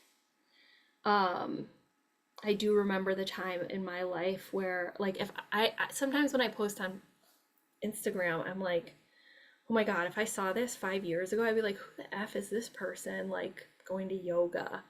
Right? Because I couldn't do anything. Like I really couldn't do anything except for caregive for about 2 years. And so, you know, I don't talk about like do this self-care because I know that most of you can't do it right now if you're doing that undivided nervous system. And so, you know, in some ways, I think taking some of these skills like the cost benefit decision making and freeing up some of the energy that we're expending in areas where we don't actually have agency can be supportive. But yeah, I mean, your nervous system is definitely part of the equation, right? And I look at it as a constraint, and a constraint isn't bad. It's just like a fact of like, I have a sensitive nervous system. I accept that. Okay, I can't run a community by myself, in my case. Okay, Chevy says, is there any accrediting we can get for participating? It is always good to advocate with an accrediting. People may listen more. So I'm going to answer this in 2 ways. So I'm happy to provide a certificate of completion. Our program can absolutely provide that if you want it and if it supports you. We don't give continuing education credits because we would have to register like with a body like occupational therapy or social work, and that's not my professional background. But to get back into the advocacy module, one of the things we're going to be experimenting with is flipping the script on trying to convince other people who don't want to be convinced, right? So like someone who doesn't want to believe in PDA, like a pediatrician, they don't give a shit about my certificate. You know what I mean? Like, I'm just being honest. And so we're going to do it differently. We're going to opt out of the rules of the game that actually don't serve us. Anyways, I went a little deeper with that question than needed, but that's what came up for me. Megan, is this program appropriate for a parent and a child when the child is 15 and receiving mental health support but still exhibits many PDA burnout behaviors, such as explosive reactions to unexpected changes, school refusal, social isolation? So I think it absolutely could be appropriate, but that's a decision only you can make with the information that I've given you.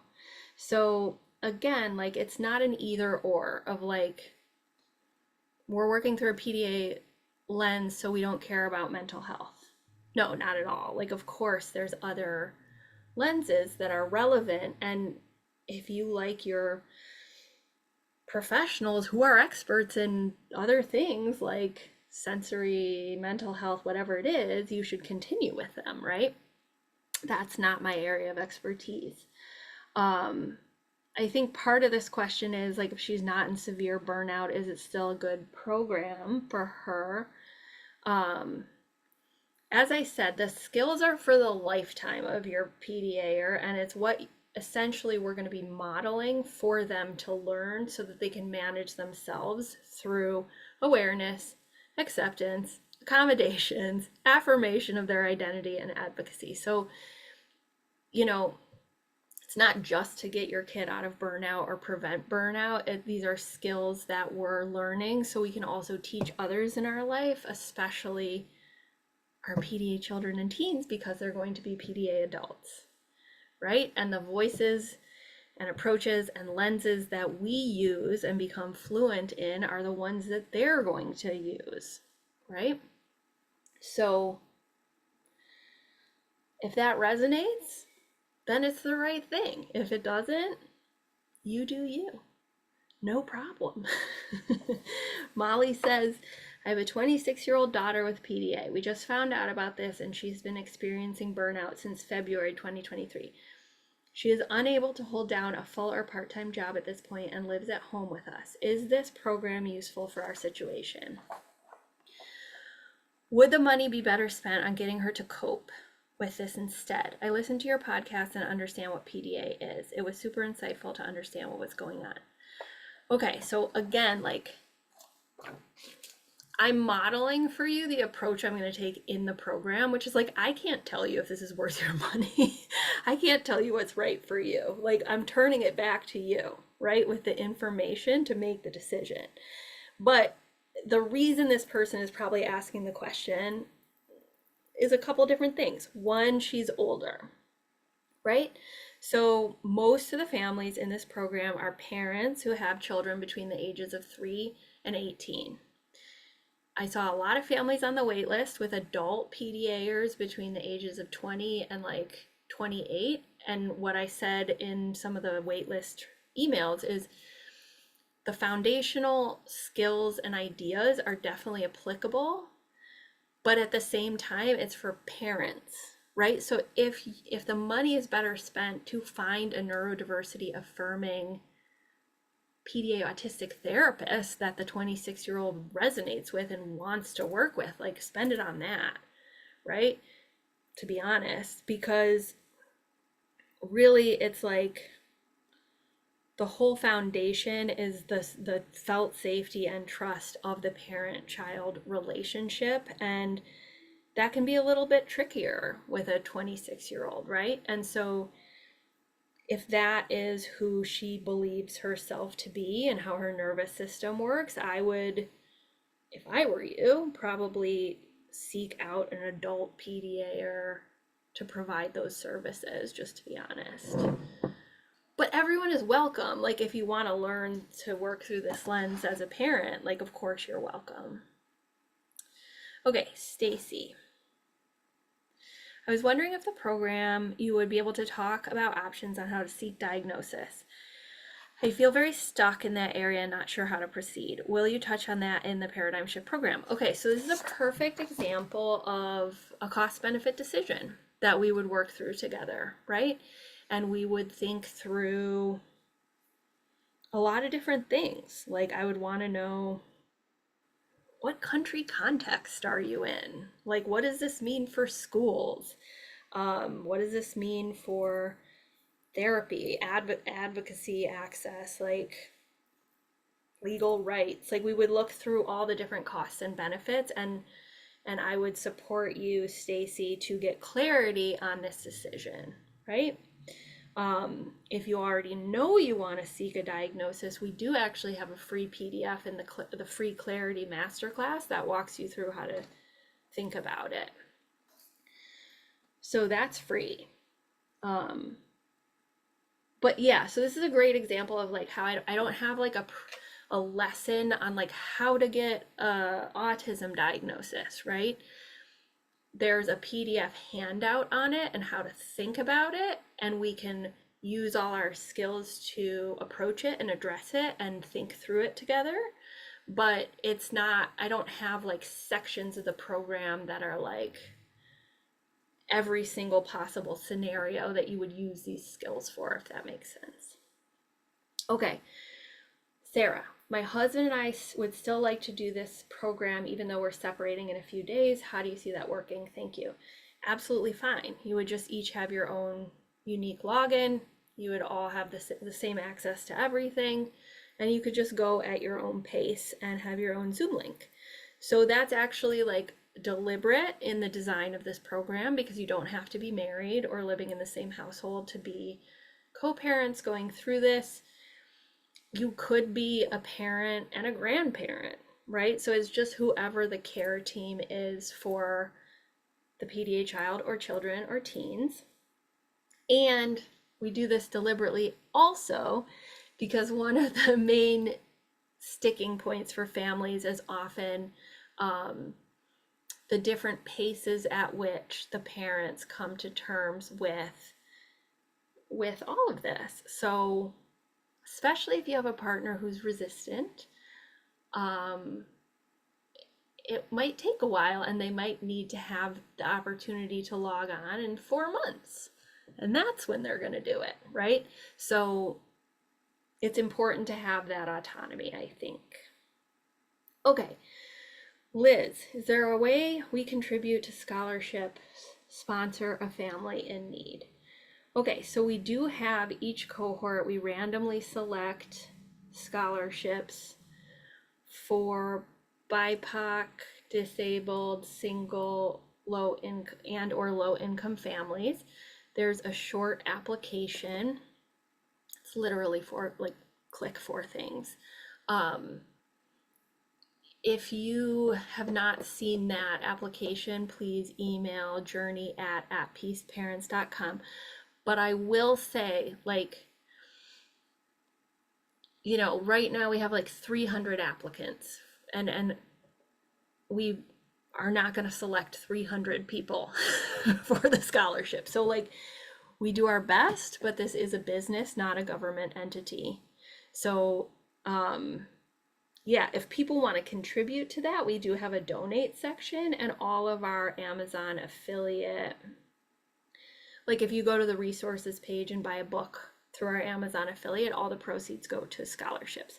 But if you want to donate to or sponsor a family, you can reach out to us, or just press the donate button.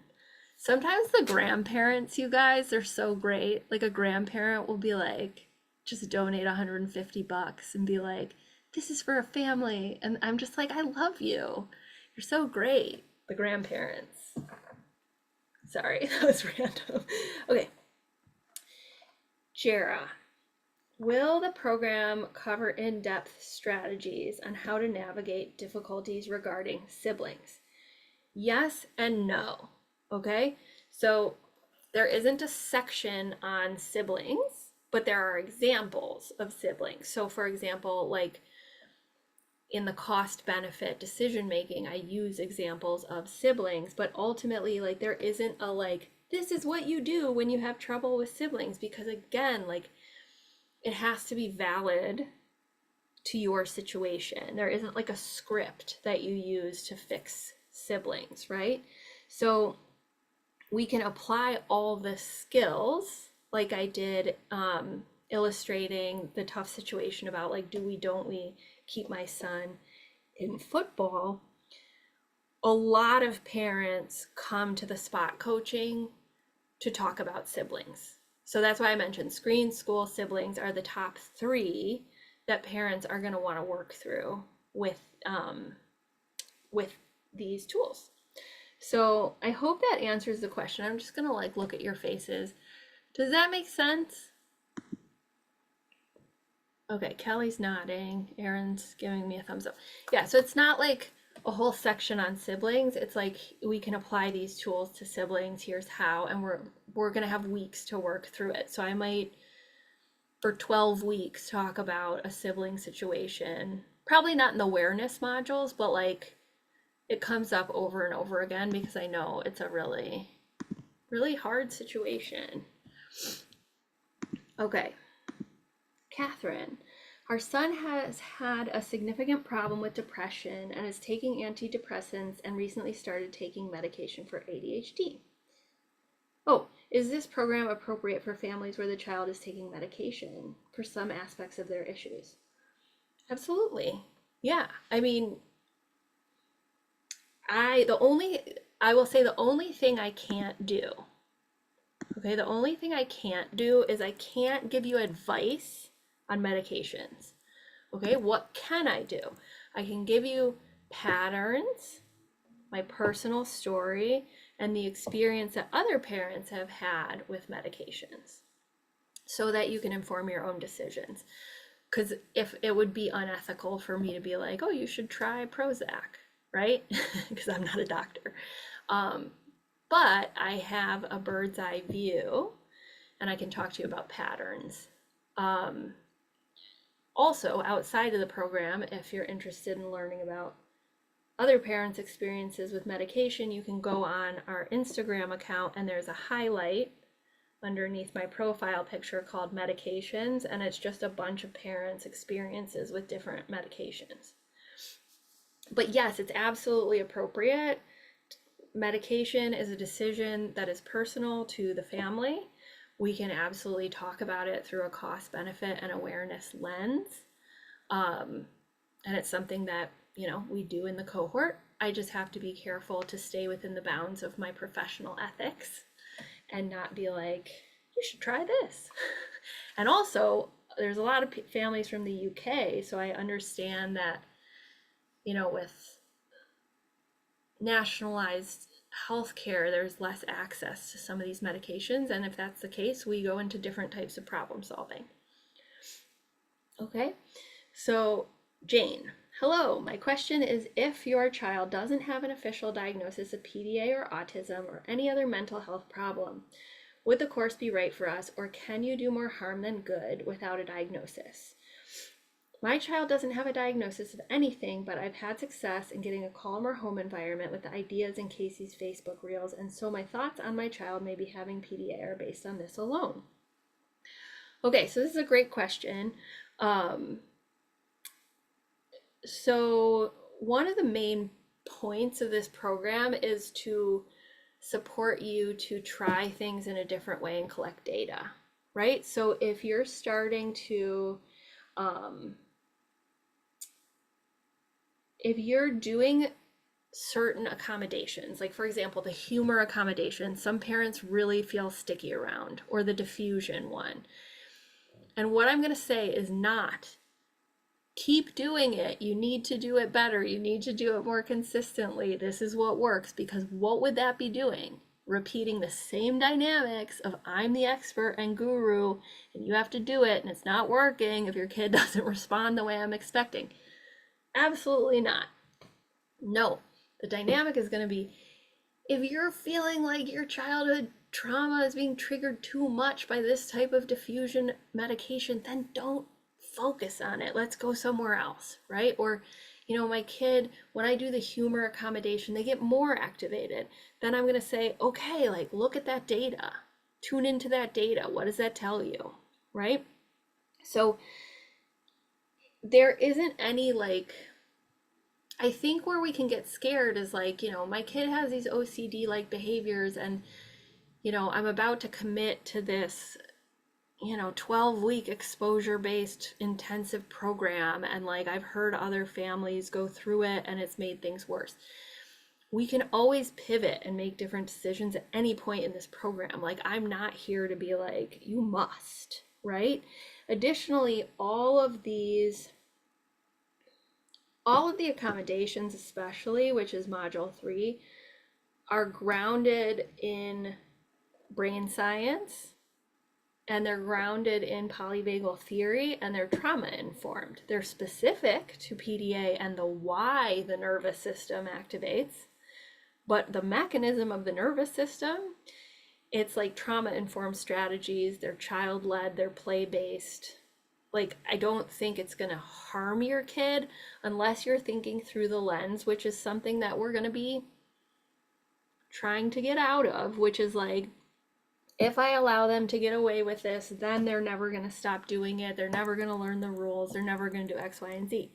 But then we have to remember the awareness, the logic of where they are in their brain, and that they actually can't learn things. They're not being taught things when they're existing all the time in their survival brain. So this is for you, this is for you to intuit and observe what works and what doesn't in your family, and you don't need a diagnosis of anything at all.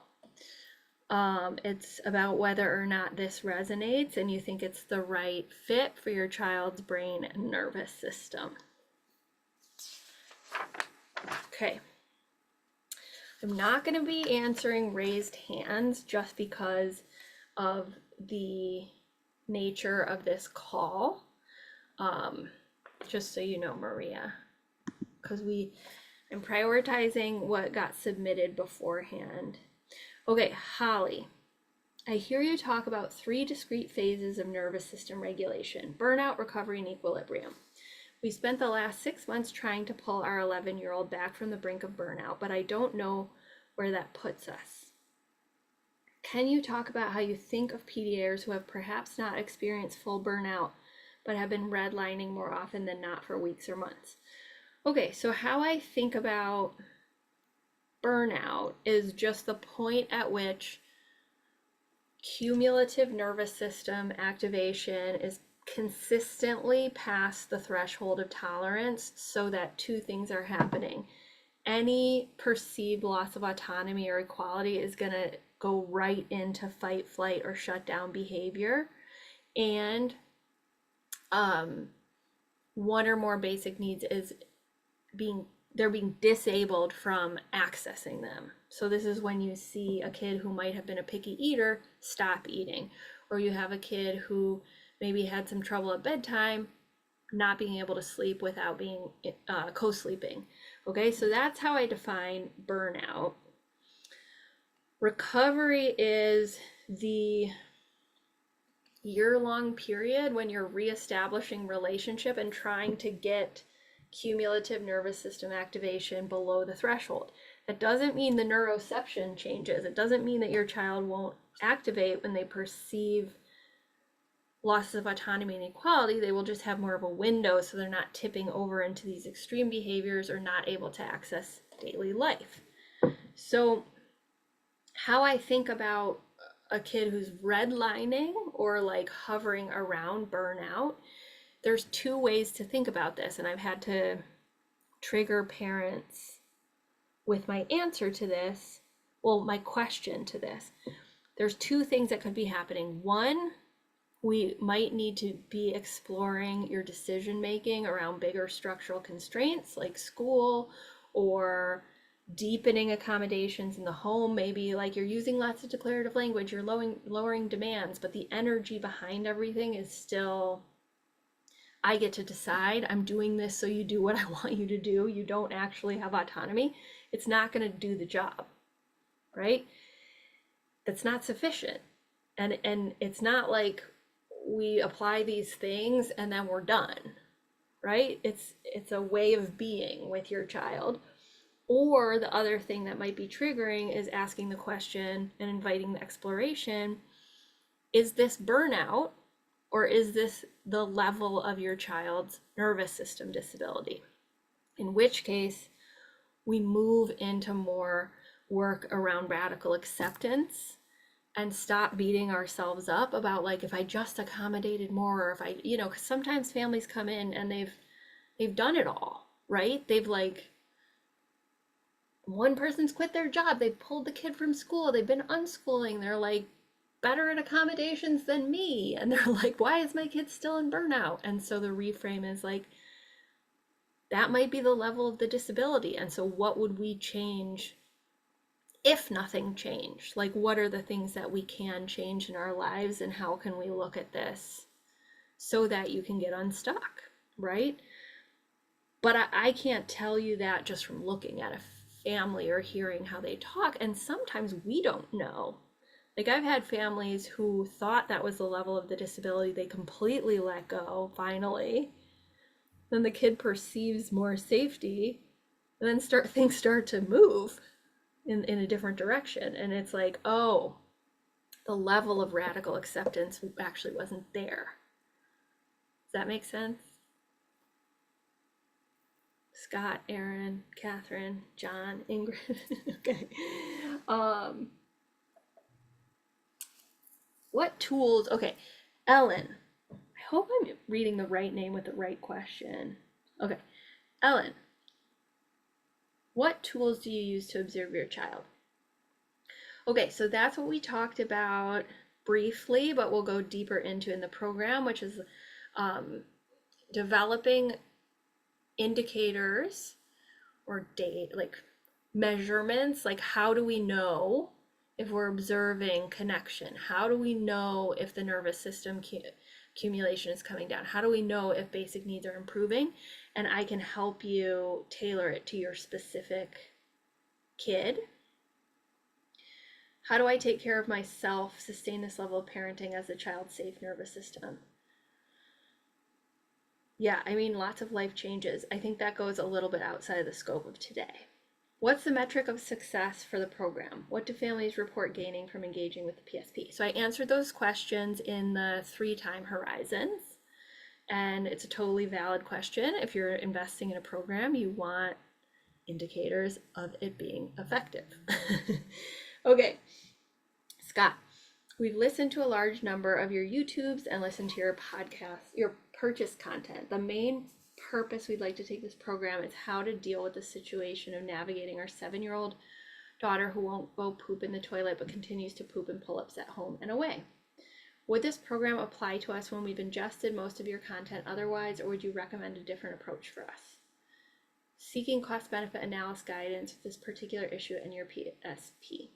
Okay, so I can't coach anybody on this call, which is sort of what this question is, but I'm going to give you how I think about things like this, okay? Often when a child who's 7 is pooping in diapers and it's way past the time when we think they should, or maybe they've learned 3 or 4 to not use diapers and they've regressed, or they're in burnout and they've gone back, what do? We double down on trying to fix the pooping in the diaper, right? We want to apply all the accommodations to make them not do that. And as we've talked about in this call, what does that do? Drives them further into their survival brain because they're neurocepting. The parent is deciding, they're expecting me to do this. I don't have autonomy around toileting.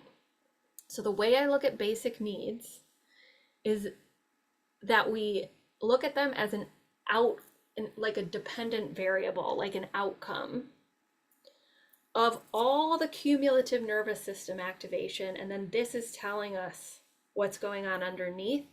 And often what will shift the toileting has nothing to do with what you do around toileting. You actually want, like, we want to let go of focusing on toileting and do all the accommodations and cost-benefit decision-making elsewhere. But parents need to understand the true cost-benefit because they're not seeing the causality between making their kid do chores and pack their own backpack and say please and thank you, and the fact that their child is pooping in a diaper. That's a little bit blunt, but like that's the causality. Okay, so what's going to help your kids, and this is why it's a metric that we use, this is why after 3 months, I want to see improvement with your kids' basic needs, because we're doing the whole kit and caboodle, right? We're like really trying to shift things, which will then causally impact their cumulative nervous system activation. And once that starts to come down, they're going to improve access and not coalesce control around these basic needs as much. But it's going to take time, right? So, you know, so often when we have these medical issues that worry us as parents, what do we want to do? We want to go to the specialist in toileting.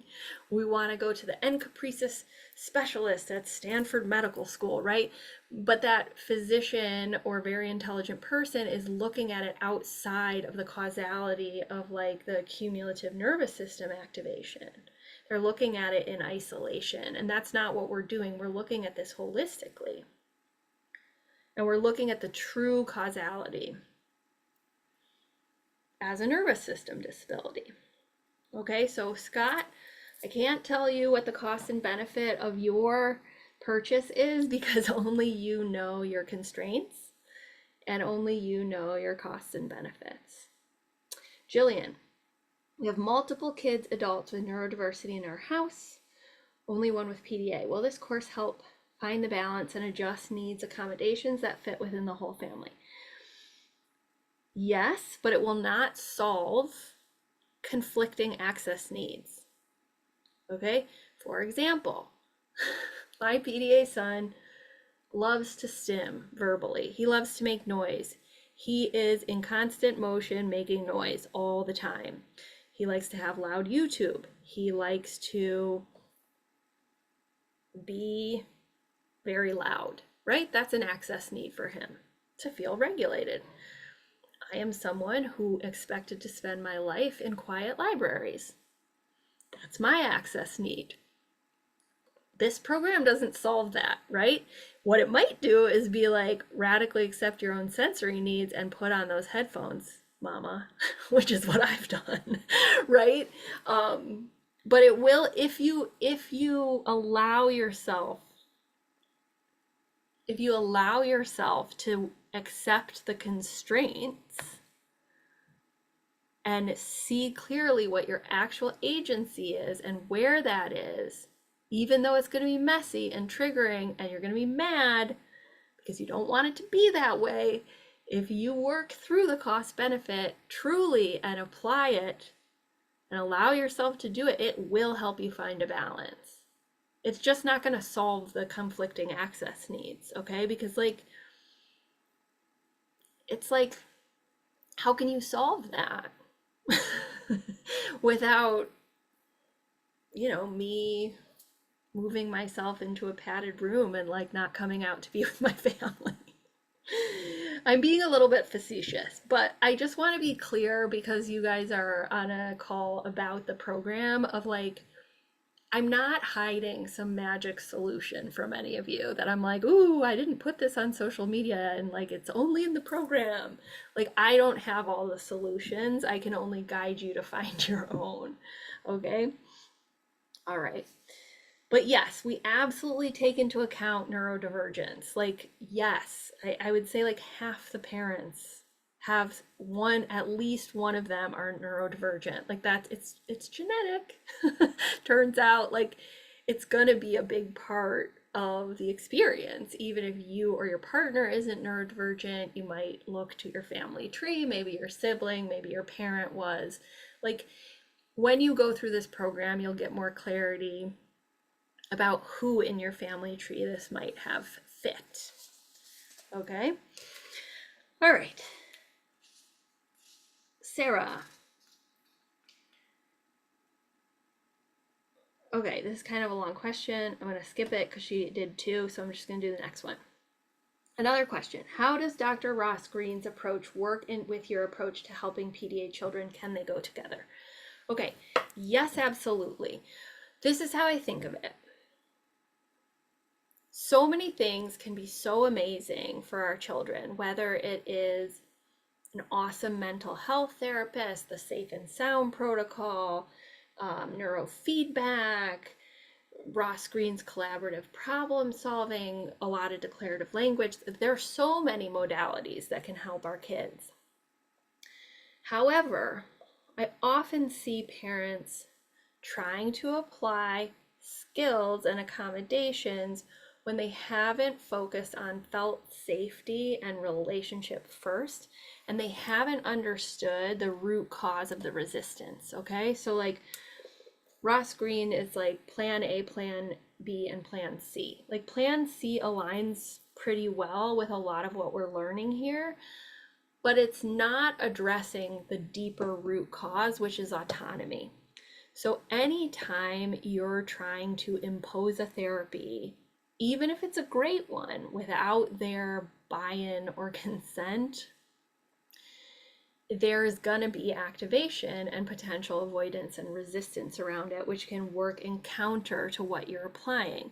So the way I would think about it is like, this program is designed to, in a year, get you to the place where you can have a conversation with your kid about their nervous system, about their identity. They totally trust you on a felt safety level, and maybe you float. Like, I've been noticing you've really been struggling with X. Like, I wonder if we could come up with a plan, right? But that's not going to happen right off the bat without the trust. It's not going to happen with a PDA kid, maybe even in the first 2 years, to be honest. Like, I wasn't able to use collaborative problem solving for like 2 years. And granted, I was like the source of my son's trauma, not school. So there was a lot more repair that needed to be done.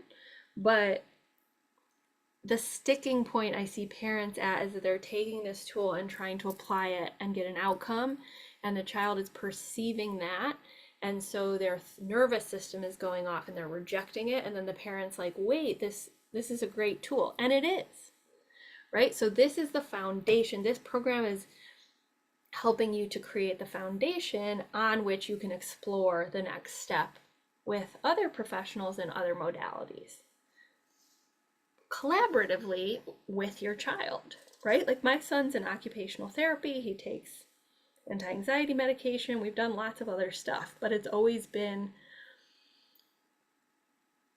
with the foundation of him coming out of burnout and our relationship and him feeling in his body, he knows I'm not going to make him do something or pressure him.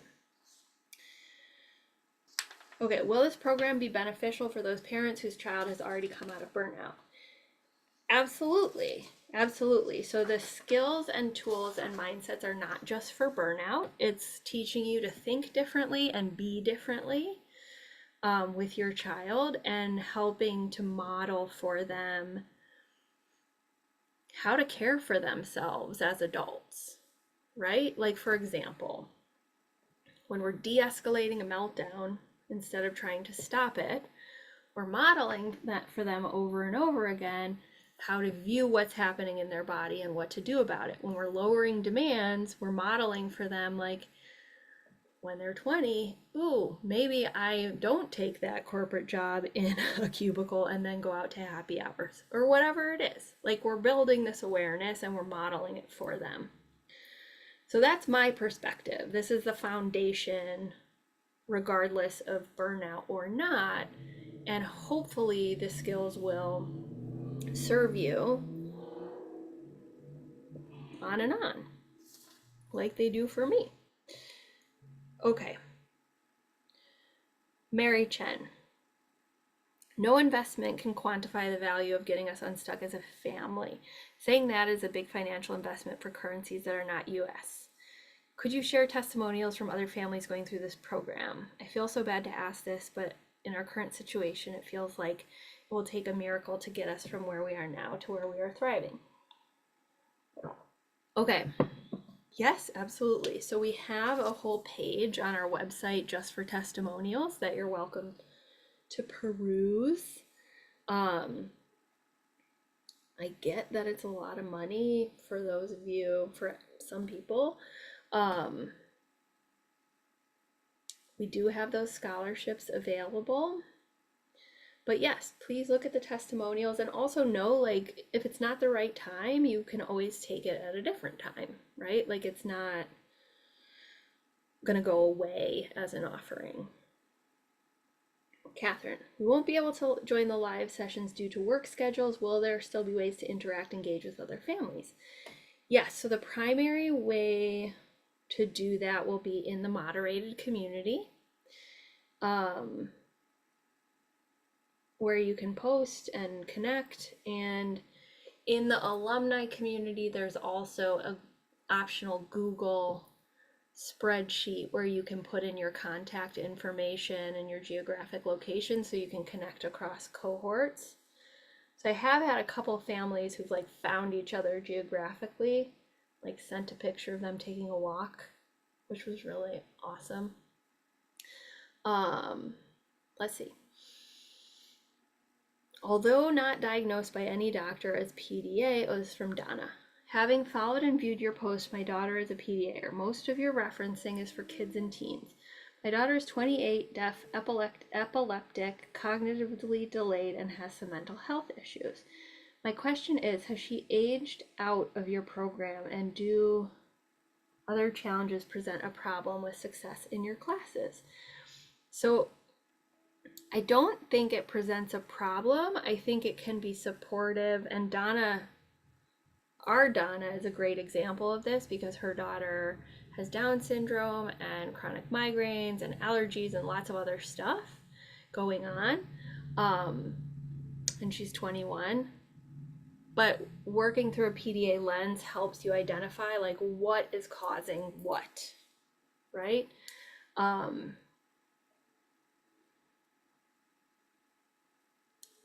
So it's just one lens though, right? Like, I'm not an expert in epilepsy. I'm not a mental health therapist. It's just like teaching you to see through the PDA lens to support your daughter. Would it present a problem with success in your classes? So the only success is just whether or not it would help your family and you. And so what that means to each family is different. Okay, one last question. Will you be hosting calls at different times to suit people in Australia in the future? Or if we submit a question, do we get alerted to when they might be answered so we can watch live on that call in case we are given the opportunity for spot coaching? FYI, the calls are at 3 a.m. my time. Thanks so much. Okay, so I don't plan this cohort to change the time or anytime soon because we have a lot of Europeans also. So it's like really hard to accommodate everybody's time zones. I really picked a time that worked for me. And then some people have a really hard time accessing it, others don't. Someday, if we had enough Australians, I might run an Australia cohort and change the time, but that's not the current situation. That being said, when I do have Australian families who want to participate, okay, so this is what I do. I send out an email. I'm going to do it after this call for tomorrow's live. I'm like, these are the questions, like these are the names of the people I selected. Below are their questions in their entirety. Please feel free to email us if you're not able to be on the call or have time constraints. So the people in Australia have often been like, hey, can you do me at 2:30 instead of 1, right? So then I'll be like, sure, let's do it at 2:30. So I do pay attention. Like, you can email me and I'll be like, okay, this person has a time constraint because they're picking up kids. We'll do them first, then we'll do this person. So you will get a heads up the day before, and I'll just ask that you email me if you have any time constraints. If you can't be on the call, it's totally fine. I will just answer your question more like I'm answering it here, rather than asking you to get off mute and say like, you know, hi, get to know each other a tiny bit, and then we work through it together. So it is a different vibe for sure, but some people just prefer the Q&A. They don't want to get off mute and be recorded because it's a pretty I mean, it's intimate. When I'm doing it, it's like just you and me, and I don't like notice that other people are there, but people get nervous. So if you don't want to get off mute, you don't have to. Okay. 2 hours and 22 minutes. And I'm sure there are other questions.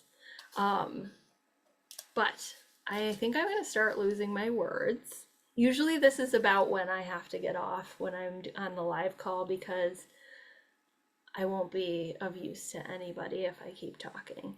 So I've really enjoyed meeting you guys, seeing your faces. I hope I see some of you in the next cohort. And if you were left with a burning question, please feel free to reach out to our team at journey@peaceparents.com, and we'll do our best to answer those questions before enrollment opens on April 15th. Okay, so have a good day, everyone. I will send you the recording soon, and I hope it was helpful. Bye.